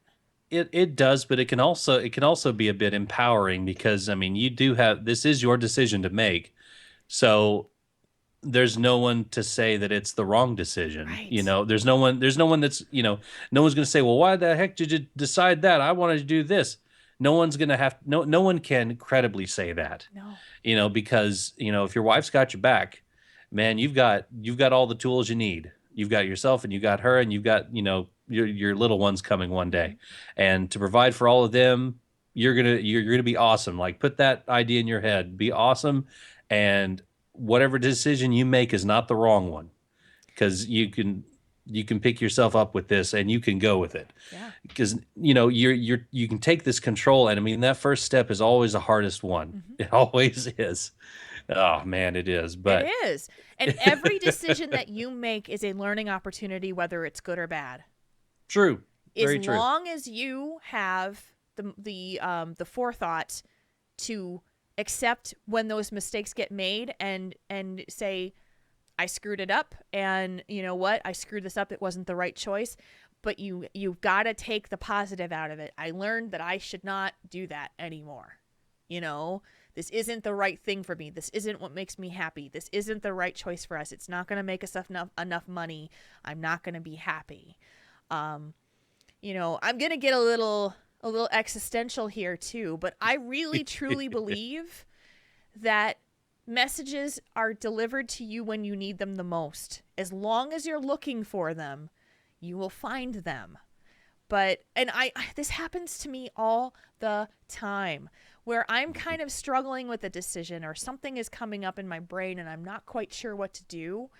And if I pay attention to the world around me and the people who I am surrounded with, that is when I find that those, like, the answers start coming even though I wasn't actually asking them. And so, I'm trying to think of a good example that happened recently. Unfortunately, they're kind of like weird spiritual stuff, which I don't talk a lot about on this show, unfortunately, because you guys will probably think I'm a head case, but oh, what the hell? I'll tell one of them. So my coworker who I work with, she, a while ago, she had told me, we were in the office and she was gone for like 45 minutes, and we work in this building where there's a whole bunch of different offices inside this big building. And so usually it's not that she goes and she, you know, we just don't like leave the office, right? So she comes back and she's looking at me kind of sheepishly. And she said, I actually was talking to a spiritual advisor via Skype. And I was like, oh, cool. Tell me about it, right? So she tells me, and, you know, she was like, he's trying to get some help with the situation with her kids. And, you know, this woman has been very cool. And I actually, a while ago, about it, almost a year ago, wound up talking to this woman, and she was really amazing. Just very, very insightful. You know, she is a psychic. She is a spiritual healer, all that kind of thing. But recently, this is where the story comes from. Recently, for some reason, this woman, Angela, who was the spiritual advisor, just kept popping up in my head. I don't know why. I hadn't talked to her. I hadn't done anything. I hadn't seen her. But I was in the office, and my friend, my coworker was there with me, and I turned to her, and I said, I keep thinking about Angela. And she looked at me, and she goes, really? And I said, yeah. Well, my coworker had lost her mom several months prior. Her mom was in her 90s. She had been ill. She'd passed away, but she was really having a tough time. Mm-hmm. And so she wound up calling Angela that night and wound up actually, you know, if you believe in this stuff, Angela channeled her mother, gave her some weird, like, I'm glad that you used the mirror that I had in my house and you reframed it. She described the mirror. And so my coworker came in and she was like, I don't know why you said that to me, but you were supposed to. And I was, so that's the stuff that I look for in life, where if it's just kind of like, it was kicking in my brain. I could not get it out of my head. So I had to say, I've been thinking about Angela. I felt better. My coworker went and she felt better. Mm-hmm. So there's my existential part. You know, I mean, if people want to talk to me about that whole side of me, you can do that off here. But I'm happy to talk about it, but I don't talk a lot about that stuff on the show. But she got, there were messages that I felt like I had to give to my coworker to make her feel better. And I think that happens to us more often than we notice. And so I just think, I think that Bob is going to find that there's going to be things that are going to point him in the direction that he needs to go. It's not something that is a clear-cut answer. It's not something that is going to be, like, oh, this moment here, I know exactly what I want to do. But sometimes things just happen for a reason for you. Yeah. And when you're thinking about, moving beyond the fear and discomfort that's holding you back, I know that feeling. I know that feeling really well too. And you got to think of like I was saying before, think about your wife and kids. Like they've got your back 100%. So, I mean, you can't really make a wrong decision. Just, do the math. And if it looks like it's going to work out, swing for the fences, man. Yeah. Because I mean, you just if you're going to do it, go all the way to 110%. Yeah. Just, you're not fighting, but you're fighting for your family here, and there's not quite a more rewarding thing to do is to fight for one's family and loved ones, and yourself, and just to better yourself and your family. And it's an important step to take. It's one that a lot of us have to take, and they've got your back, man. And in a way we do too. We're pulling for you as well. So you've got people that believe in you either way. Yeah. So I'm also gonna give a. I just need to look it up, the name of the author. Sure. But there's a book that I'm reading right now that I think may help a little bit. Bob is into some self-improvement and self-medication, and I don't know exactly what that means, if it's physical medication or if it's spiritual medication. But I am reading a book right now which has resonated very well with me about just being a better person to yourself. And so it's called The 4 Agreements, A Practical Guide for Personal Freedom, by Don Miguel Ruiz. And it's a little highly spiritual, I will say. But there are 4 agreements that this book talks about in relation to how to be happy with who you are as a person. And it focuses around the voices that you talk to yourself in, the things you say to yourself, and how that projects to other people. And so, again, it's called The 4 Agreements by Don Miguel Ruiz. It's a Toltec wisdom book. Very, very cool and interesting way of thinking to change your mindset on how. So, like, part of it is to not take anything personally. Compliments, negative thoughts, negative messages, anything, because you should know yourself who you are. And to always try your best to do that. Always try your best. I'm not going to tell the whole thing, but it's really cool. I mean, this is what I'm reading right now. So, cool. Yeah. So, Bob, if that's something that you'd be interested in, that's something that I'm reading right now. And it repeats in a mantra in my head now because I've read this and I've really connected to, and it helps because it's not something that is going to guide your life. You are going to guide your own life. So, but anyway, I know this turned into like spirituality talk, but it's kind of where I am in my life too. And I really feel like we have a lot of things in our lives that are run by fear. And if we are run by fear, then we will always be in a state of discomfort and worry and sickness because we'll be neglecting our sleep, our health. So it's just one of those weird, like, I've lived a lot of my life in fear, and I've tried to really break myself about that. So, Mark Honan, I think that you would like this book too, by the way. Yeah, I was gonna say it's stuff that I deal with as well.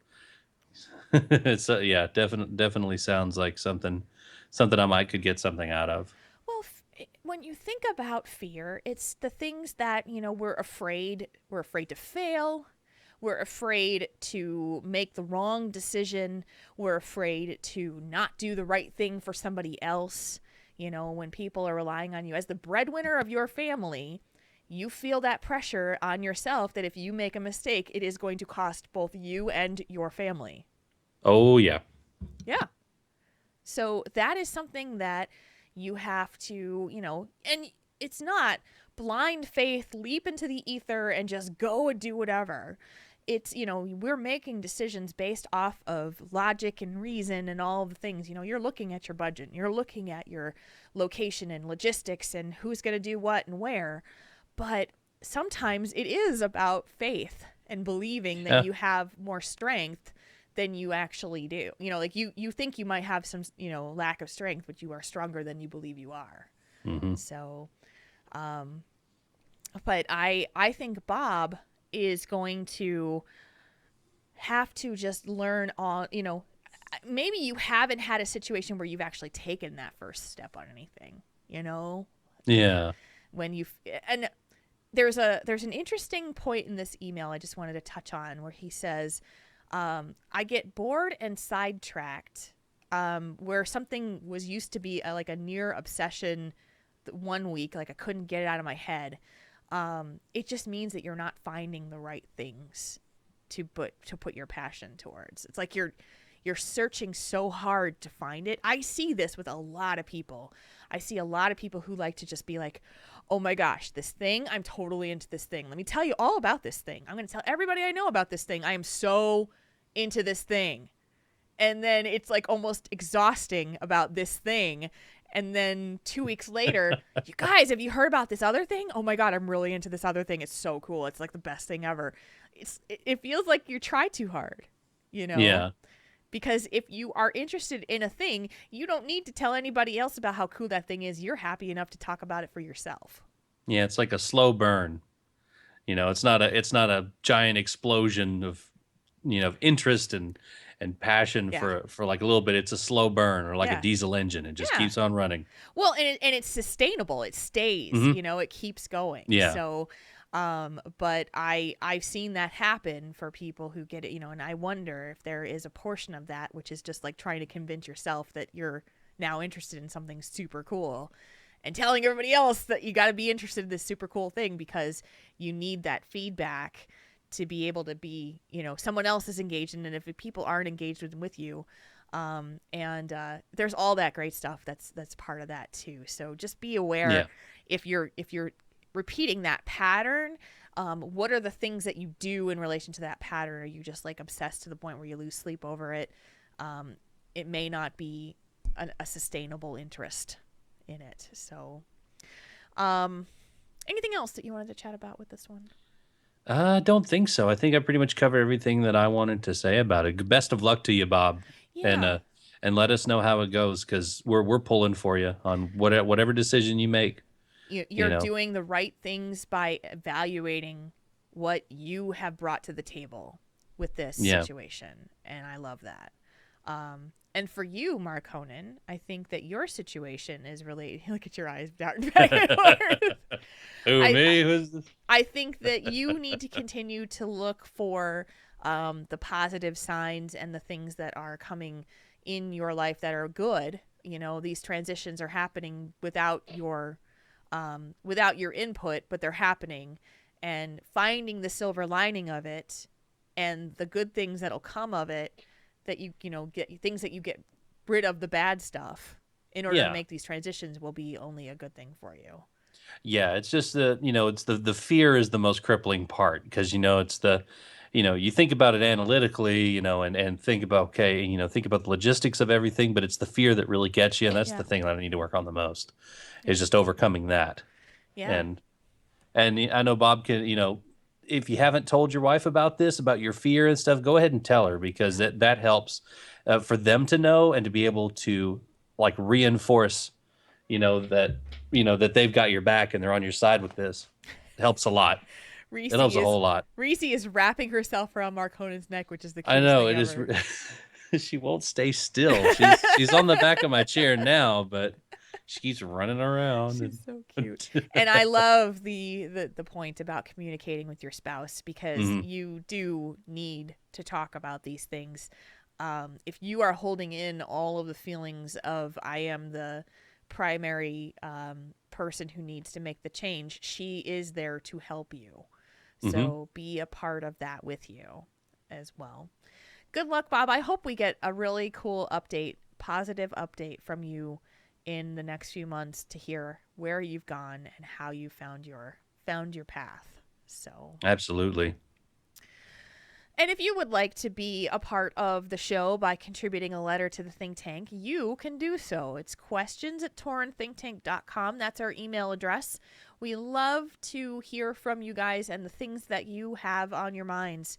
And we are happy to run through the situations with you and try to help you with some practical advice.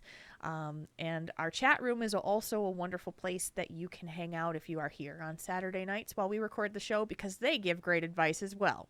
Yep, they do. They do. So you can find us on Saturday evenings when we record, which is twitch.tv/Tauren Think Tank. All right, it is time for us to switch gears, have a little bit of fun, and do some Tell Us One Thing. Woo! We read your submissions because reading your mind would just be creepy. Start us off, good sir. First one tonight comes from Sir Gallo. Tauren Think Tank, what is your favorite bedtime story as a child? Cloudy with a Chance of Meatballs. Oh, yeah. I loved that book. My parents are in the chat room tonight. My mom will probably tell you. That book I was obsessed with, and when they made it into the movie, I was so disappointed because I was like, oh my gosh, this is my favorite book of all time, and they totally made it all kitschy and silly, and it was kind of dark. Like, the book was kind of dark. I never read it as a child. I just watched the movie, so I had no basis for comparison on it. I loved it. That illustrations of huge food falling from the sky and crushing houses and things like that, and it was kind of dark, like I said. But I thought that was like the coolest idea ever, and I thought that the world should be like that. Well, awesome. Yeah.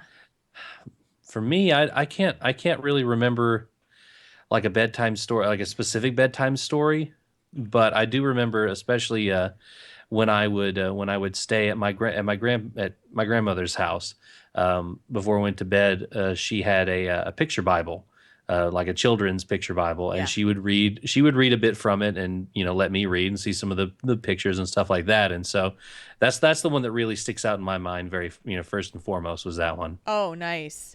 Mm-hmm. And I know my mom has a copy of it too, so I think I read it at both places. That's cool. I'm putting it in the chat room because somebody missed it. Okay. Yeah, so I'm typing. I don't normally type in the chat room because I have to type to the side when I do. But so yeah, that was that. So your picture Bible was that. Mm-hmm. I remember. I don't know if we had something like that as a kid. I kind of remember something. Maybe it was at my grandma's house or something. But that something is resonating in my brain that was something like that. Cool. The only thing you have to fear is fear of self. Oh yeah, my mom just said Franklin D. Roosevelt. Wish we had saved that book. I can't. Mom, tell me if there's any others that I used to read that you remember, because I don't. We didn't sit down and read a lot of books as a kid because I was like a rabid reader when I learned to read in kindergarten. Mm-hmm. So I just read my own stuff. Yeah, and I mostly just listened to the radio or a tape when I went to bed. There was one point where I had recorded every song from Fern Gully onto a cassette. Oh. And I would listen to that, and I would usually be out by the middle of Land of a Thousand Dances. And so that's how I know the baddie rap pretty much backwards and forwards. Oh, how funny.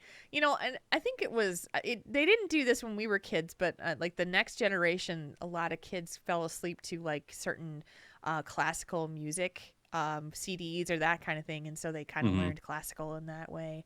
But we didn't have that because it would have been cassette tapes. Then you'd hear the so that would happen when it switches over. Yeah, it would switch over. From the creepy one. Thoughts on family members being able to share accounts without being penalized? Guessing that's WoW accounts or Netflix accounts, or I'm betting it's WoW accounts. I mean, that doesn't really bother me at all. I don't really think they should. I don't. How are they penalized? Well, for it? It's Did considered something happen, or let's say that you have, you've got a kid that's on your account, or your wife uses your account. I would assume that for that, it's against the terms of service. It is actually each person should have their own account that they're responsible for. And I think it's more about, because let's say that your kid gets on your WoW account and winds up, trolling or putting a bot on, and then they get banned, that they the parent can just literally say, "Oh, you can't close my account. It was my kid who took over it. It wasn't my fault." Well, then you could go and say, well, you're the one who let them on. You should have told them what to do and what not to do. Yeah. It kind of falls on you to have them know what not to do, you know? Yeah.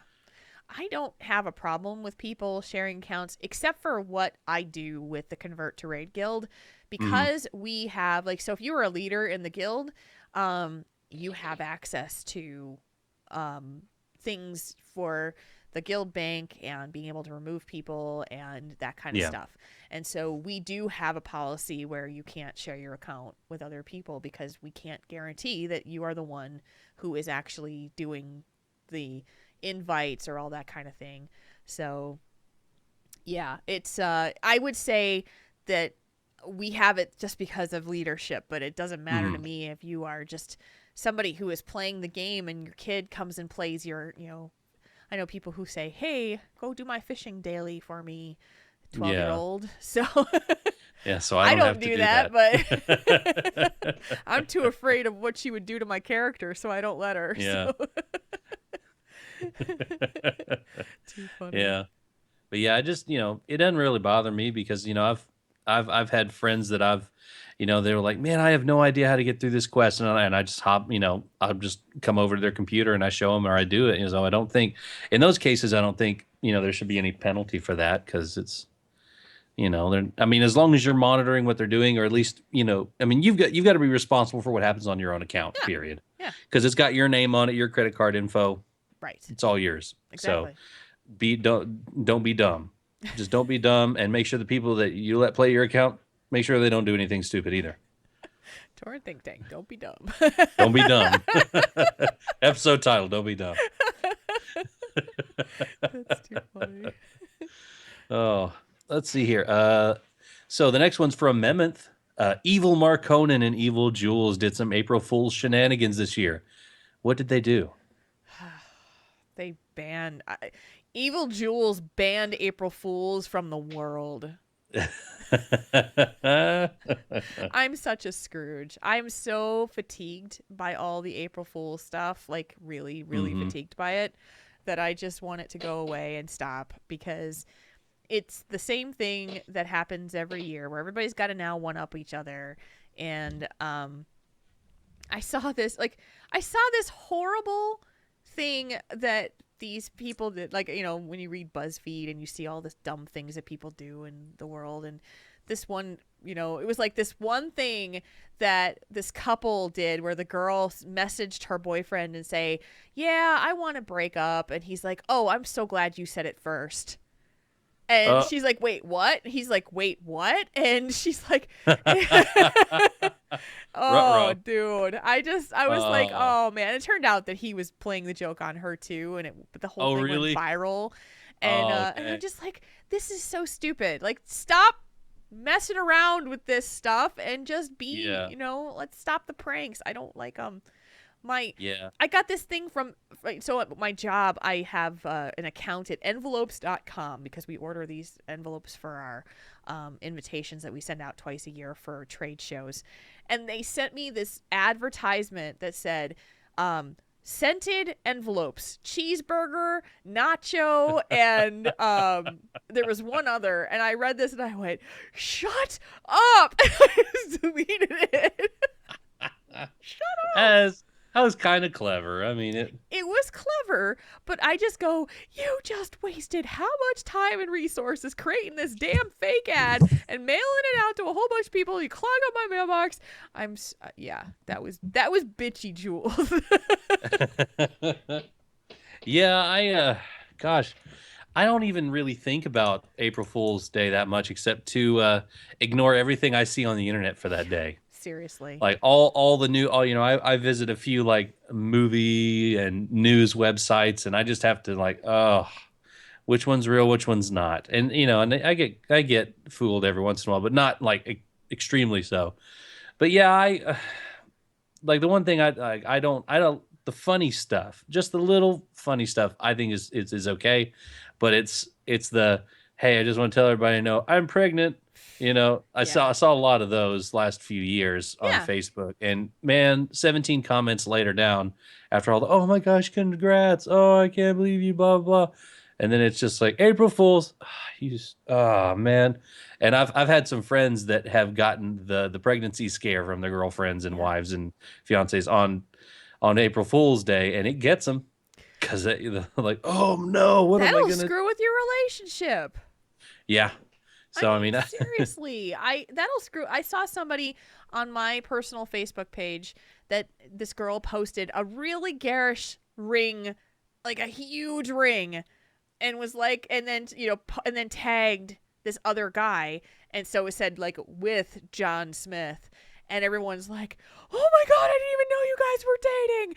Oh my gosh, you're the best. This is so cool. You guys have known each other for so long. And there was like 120 comments, and then finally they're like, goodness, oh, we're just kidding. And they're all like, oh, we still think you could be a good couple. Like, well, that'll screw with your complete, like, oh man, seriously? Don't do that stuff. You're gonna mess with people's lives. Yeah, try not to do anything really bad. Like some of the funny stuff, like Blizzard does something every April Fool's Day, and like they did the big head stuff for Heroes of the Storm. Yeah. It reminded me of NBA Jam when they used to do that, the big head code, and I was like, that's cool. That's kind of neat. Yeah. And the patch notes, I read those because they're just funny. Those are a little funny, and it's obvious. It's not a deceptive April Fool's. It's an obvious, yeah, we're kidding. And those kind of things I think are funny because it really shows some creativity. Yeah. But since I'm not evil Mark Conan, you're not evil Jules, I'm not sure what they would do. I know. Like, oh man, I did have an idea though. Uh-oh. I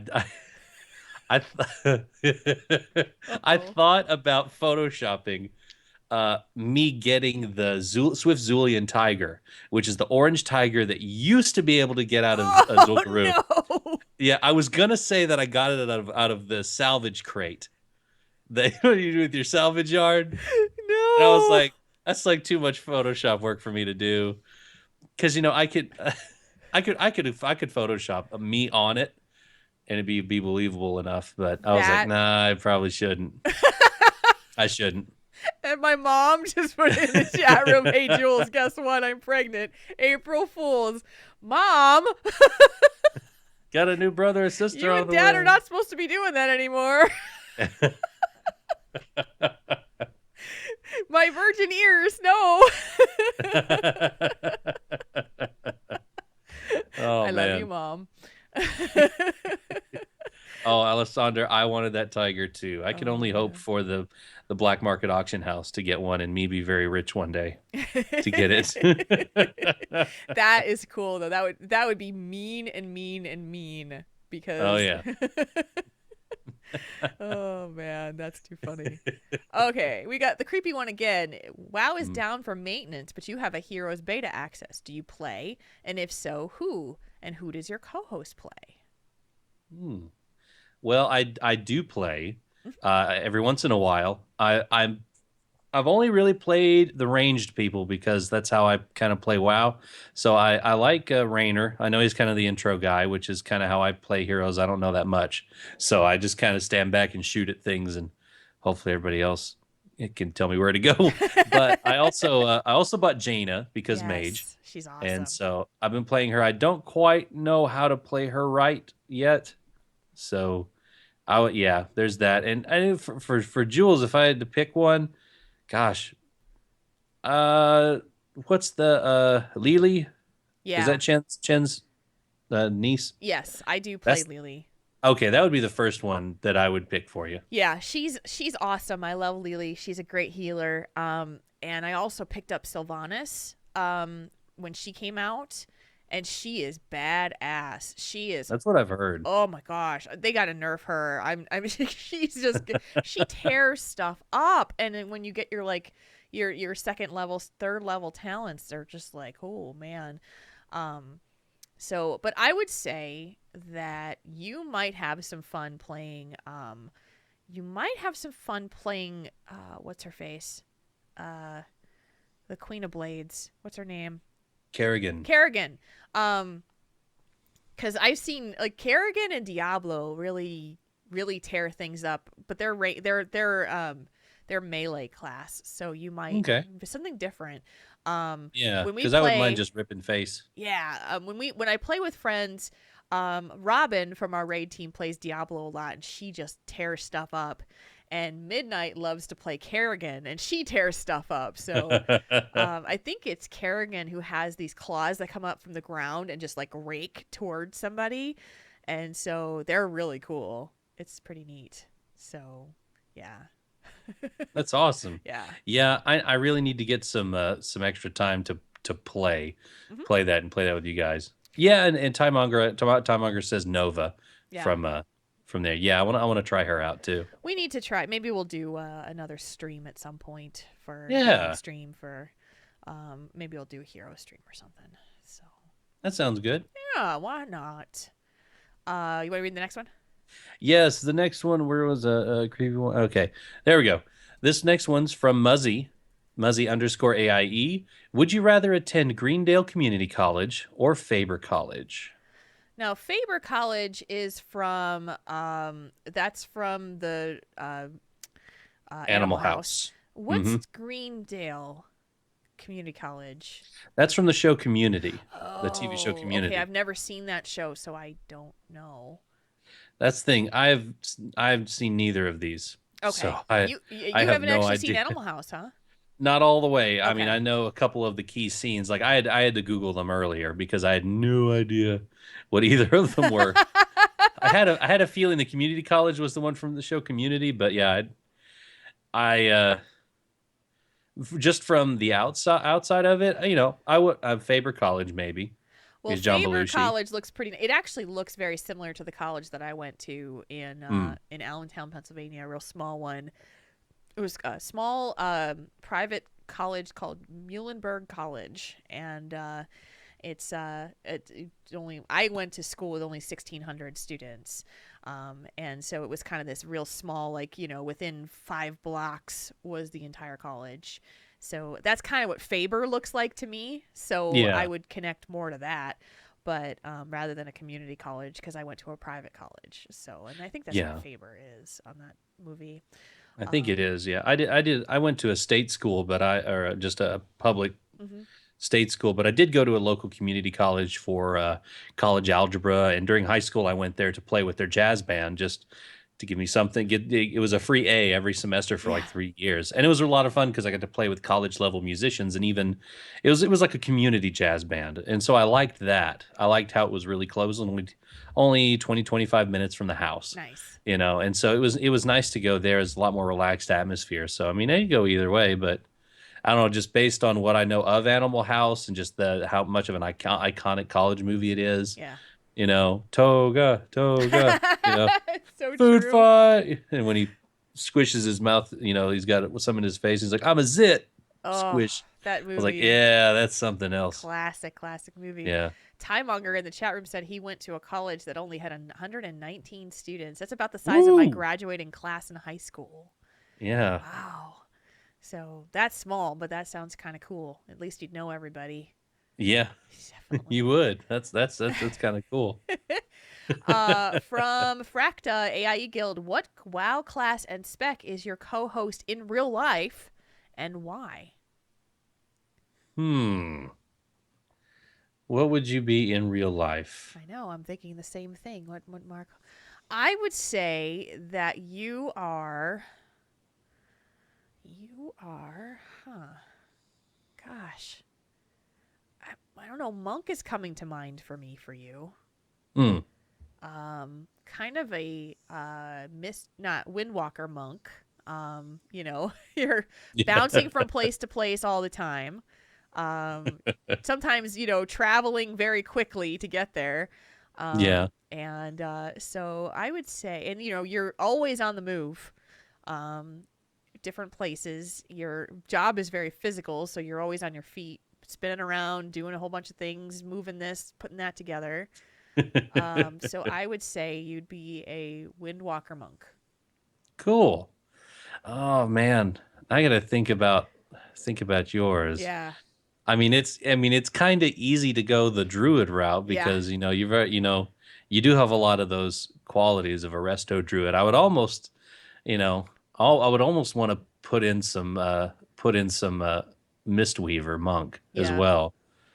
So I guess maybe a resto druid, but leaning towards a little bit of monk. Yeah, I think I have a little resto shaman in me too. Yeah, so. I was going to say that too. I was thinking resto shaman because the elements speak to me. Yes. I have voices in my head. So the chat room is saying I am a Mistweaver monk or a resto druid. So I would agree with that. It's funny to watch people who know each other to give each other their thoughts of who they are.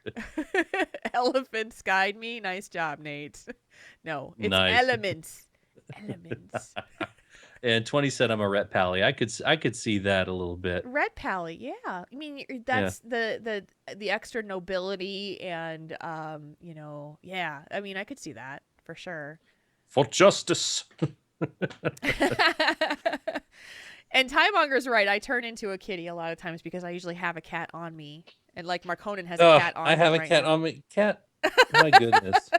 She's so cute. Her fur is so fluffy.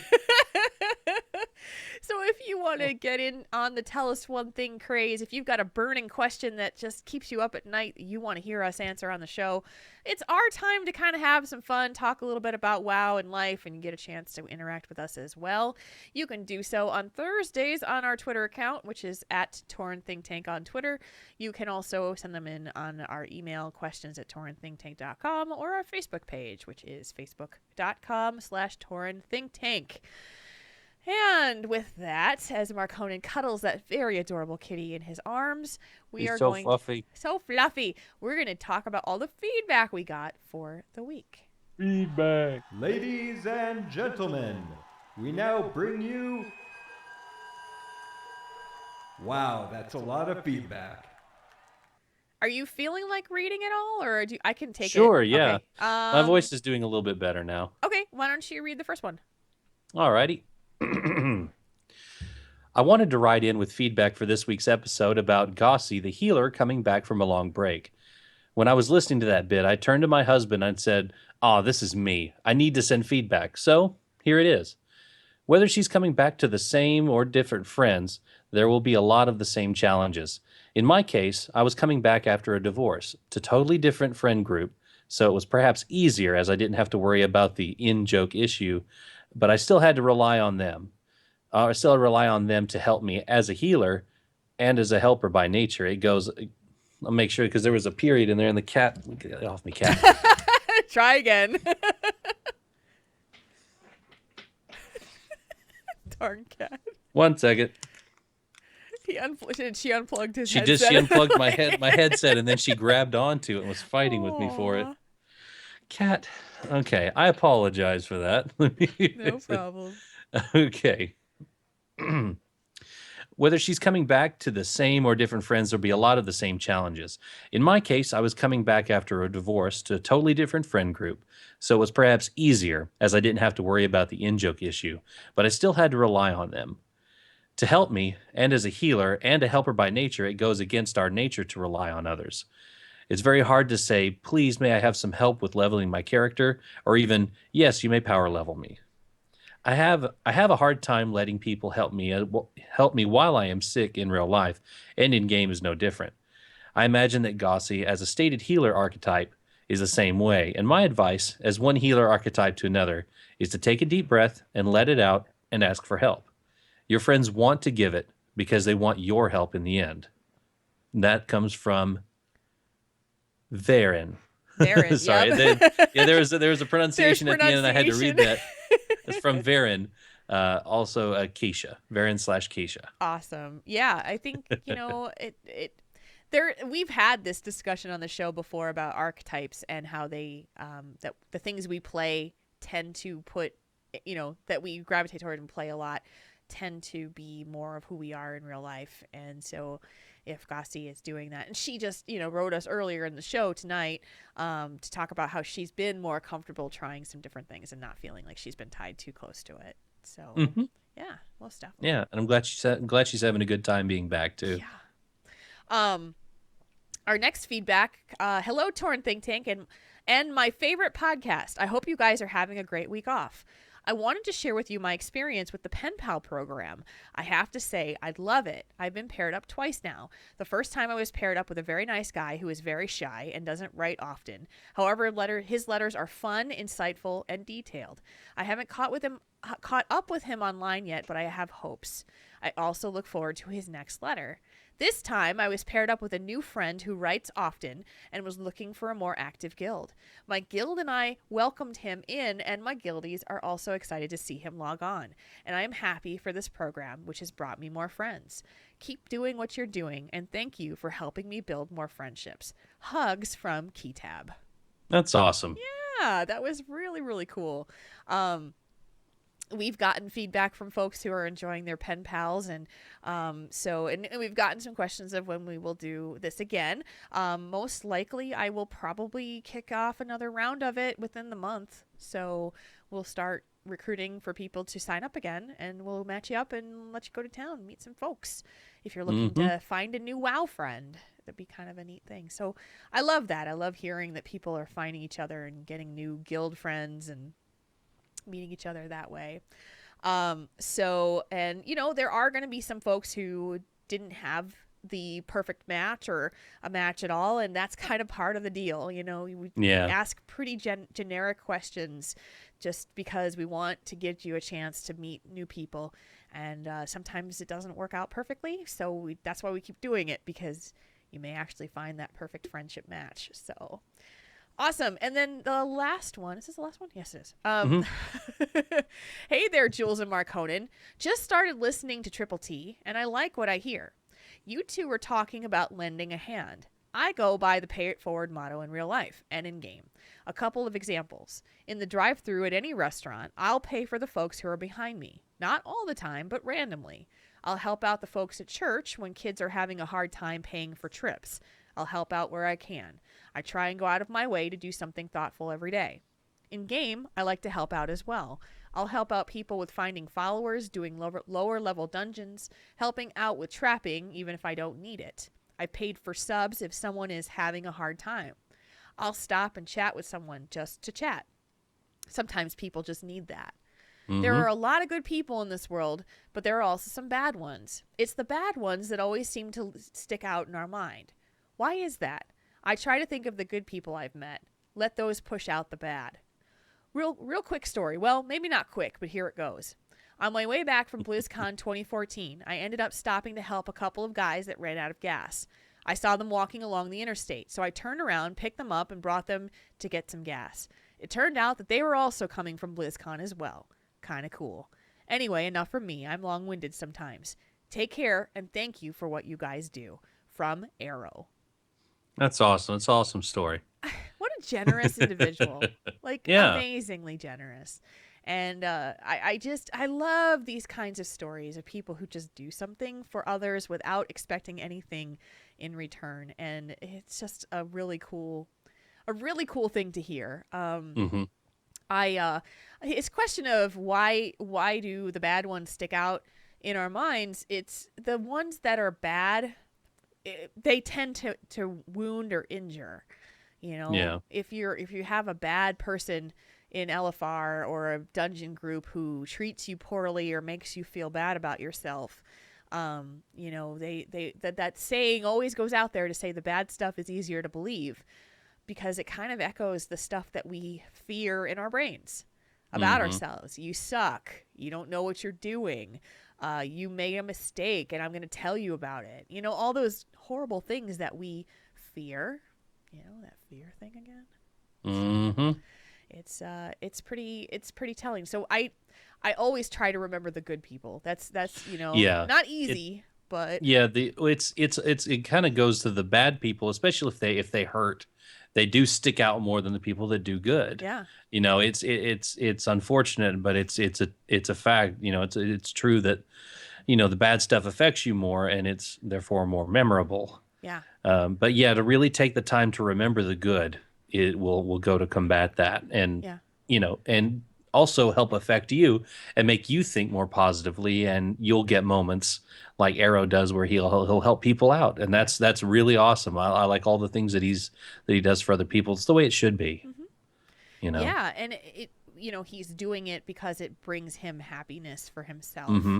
And brings happiness to someone else. He's not looking for anything in return. He's just doing it to make himself, to make him feel good and make other people feel good. And that's, I at someday I'd like to have a discussion on whether we believe, and maybe we'll do this next week, of whether we believe any action is truly selfless. When you think about doing something for someone else and you get enjoyment or feeling of happiness or satisfaction or warmth inside, you are doing it for something. Is there an action out there that is truly selfless? And so maybe we'll talk about that next week. That's interesting. We can do some homework. Yeah. Yep. So that is our feedback for the week. We thank you guys so much for all of the letters that you sent us. We had so many, I just couldn't put them all in the show today. But we will continue to try to feed them in as we can. And with that, it is time for you guys to give your accolades to other people in the form of a slash moo.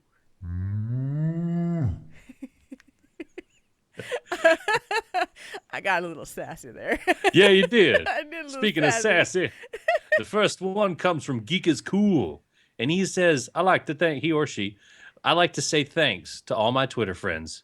You make life exciting. Aw, from Draven Dresden, slash moo to CTR Team Ghost Brigade for downing 2 new heroic bosses this week. Congratulations, guys. Awesome.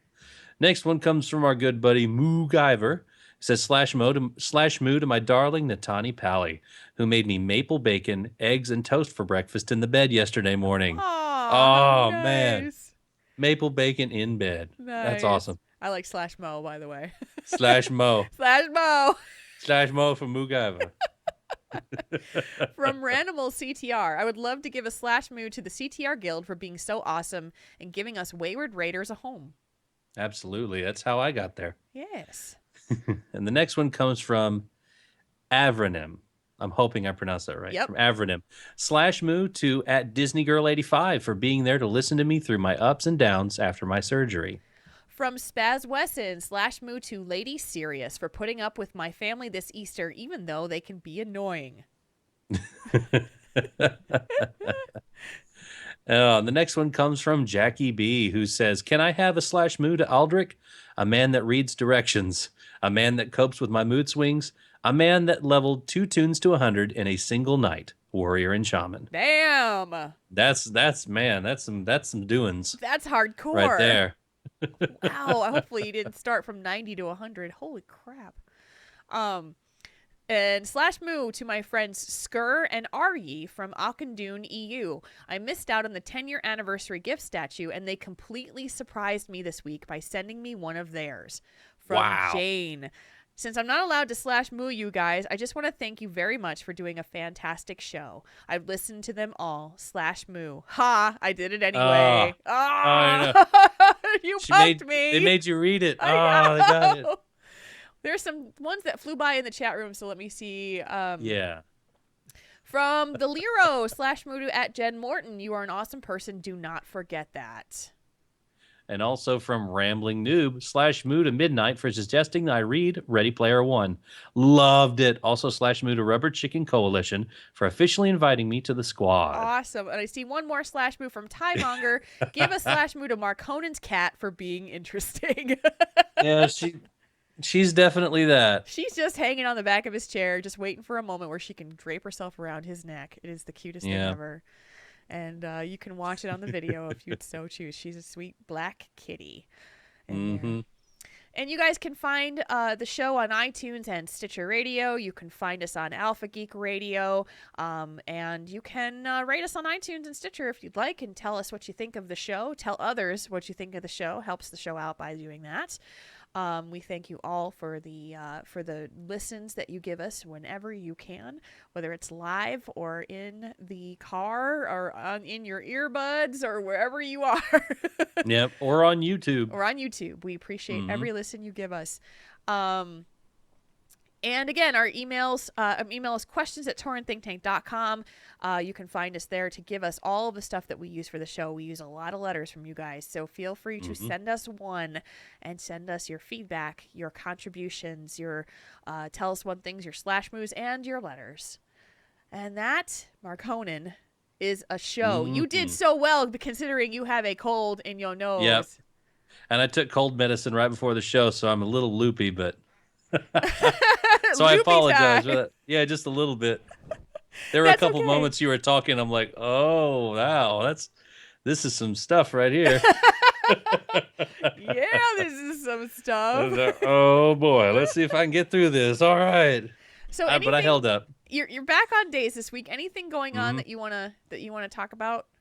Well, this week we're supposed to record some Realm of Books for the last half of Ready Player One on Tuesday. Nice. I've had some changes at work, and I think I can still work it out and be there, but I have to talk to Rayanne about that right after the show because I have to drive about 6 hours that day. Ugh.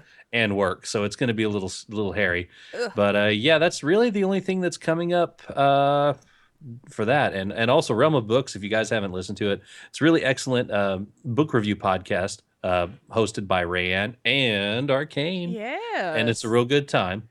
So let's give them some love and give them a listen too, because they've done the Dresden Files, I think Gunslinger, a bunch of other cool stuff. So yeah, definitely check them out. Look up Realm of Books. Is it realmofbooks.com? Yes. It's their website. Oh yeah, realmofbooks.com. Yes, and if you're interested in the shows that we do and want to hear some other things related to our show, signalsmedia.com has all of the other podcasts that are in our network, and we've got some really cool ones. Convert to Raid is with us. We have Realm Maintenance. We have TV Copilot. We have so many different flavors, tastes, whatever you're into. Your things about Heroes of the Storm, The Walking Dead, Dungeons and Dragons, biking, World of Warcraft. We've got it all. So just check it out at signalsmedia.com and see if you're interested in finding a brand new show to listen to that you may not have heard before.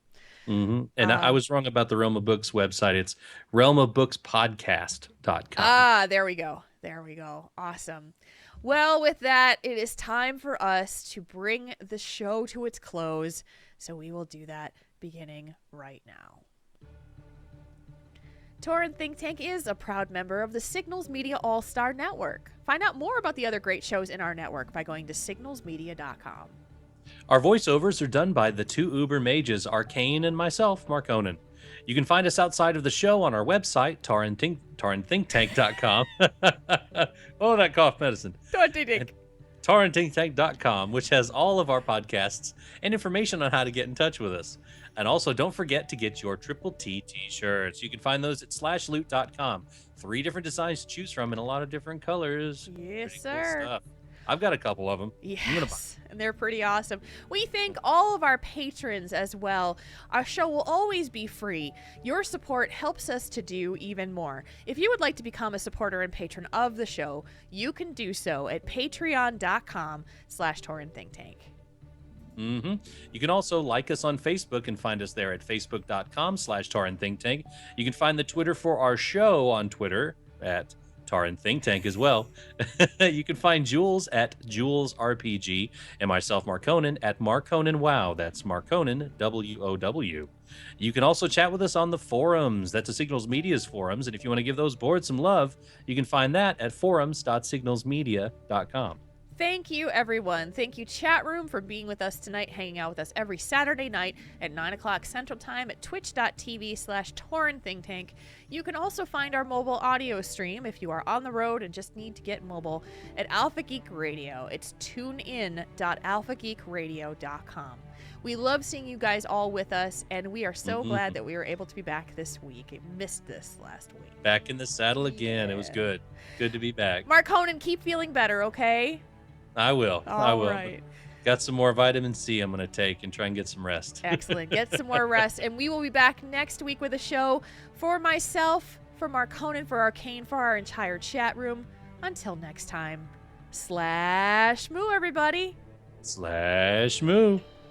And that's going to go here and there.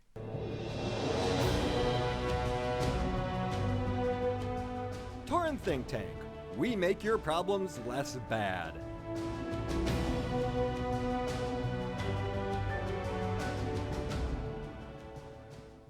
This podcast is a part of the Signals Media All-Star Network. For more information on this and other fine shows, go to signalsmedia.com. It's okay to stick our stuff in your ears. Really? Really? Really? Really? Hello, Reese. Oh, yay. This is a big old slash moo with the Reese. Yep. Aww. She is such a cuddler. She really is. She looked like she's just she was feisty 20. Yeah. Yes. She was very very feisty tonight. That's a couple times that's been Garrus where he's just like he just can't stop moving. But yeah. What is she knocking over now? No, I moved my mic and it knocked over the medicine bottle that I had. Ah, she's on the floor. Tail is just going by. That's great. Yeah, she's a lot of fun. She's a scaredy cat though. We've got the two dogs in the house, and then we had a new puppy. That's my brother-in-law's puppy. Yeah. It's a little Yorkie, like this big, like tiny, itty bitty. And so now we have three dogs in the house for the weekend, or we did. And she was stuck in the corner of the front room where the dogs were all in there. She's just stuck underneath the table, the very far corner of the room, just looking at me, just like, "Can you come rescue me, please? Save me from the please." puppy. I was like, "You'll get out there. You'll be all right."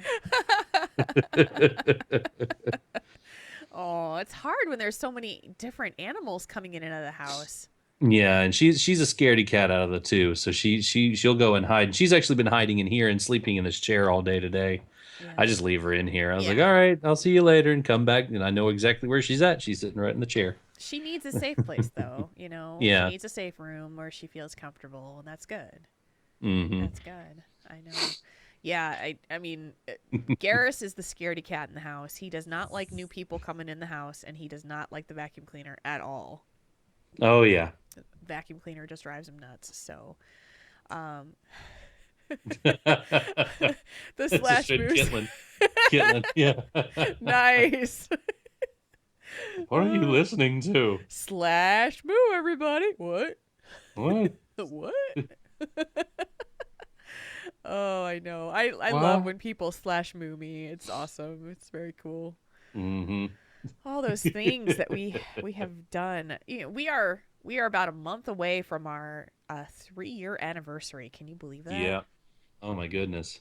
I've been doing the show for 3 years. Holy guacamole, Batman! No.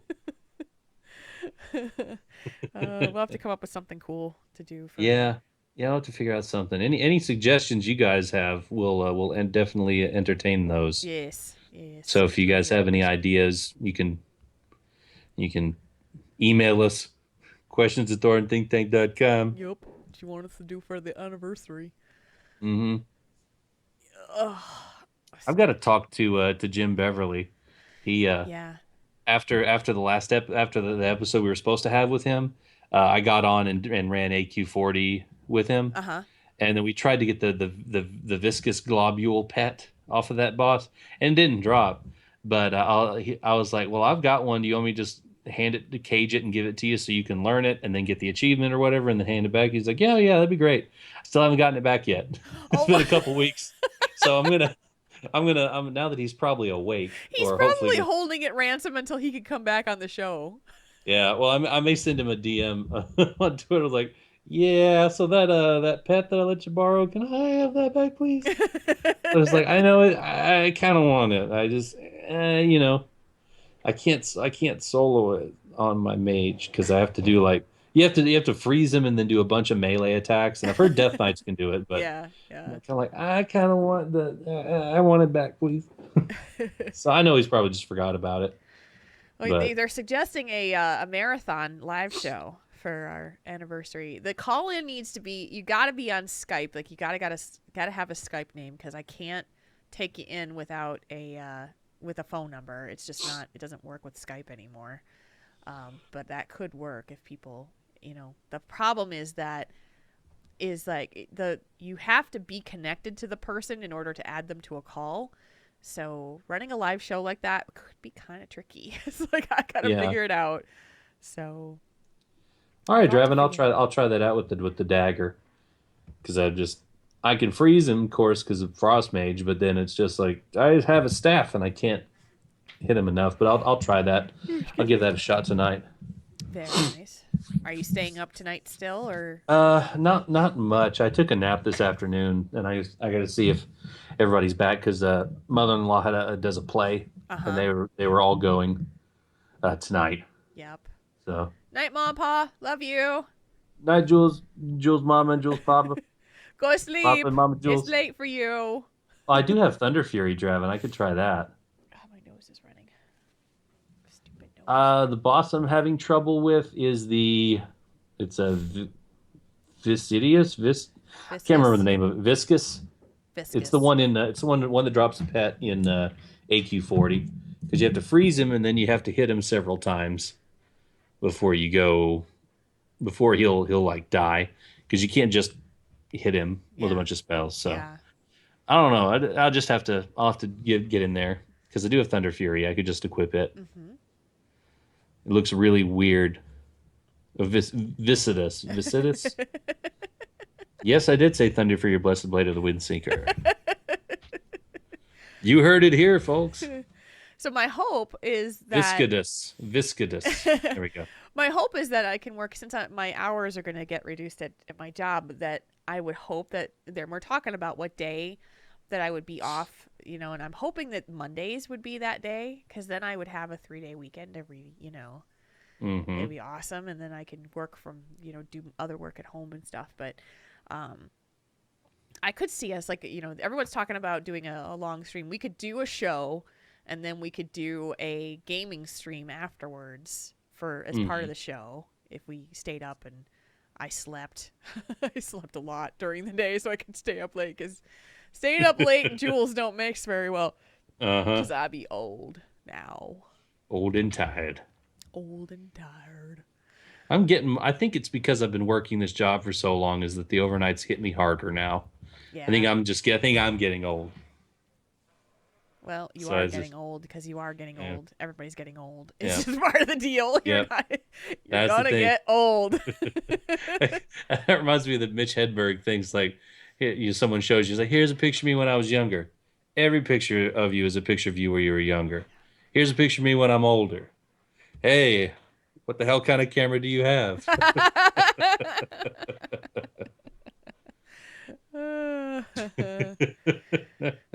All right, kids, we're gonna get out of here and get the show started to upload for tomorrow. Mm-hmm.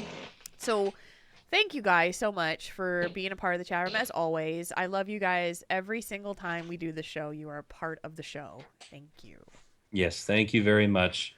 You guys in the chat room add so much to the show, because it was just the two of us talking into a void. It's not as good, because you guys will point out things that we don't think about, or have a lot of good stuff to add. So I'm very thankful you guys are here. You are the third chair of this show for sure, and we appreciate you coming out every time we do a show. Love our fans so much. So you guys have a fabulous rest of your weekend. Happy Passover, happy Easter, everybody who is celebrating something, and we will be back next Saturday. We love you. Love you guys. See you later. /boo, everybody. /boo.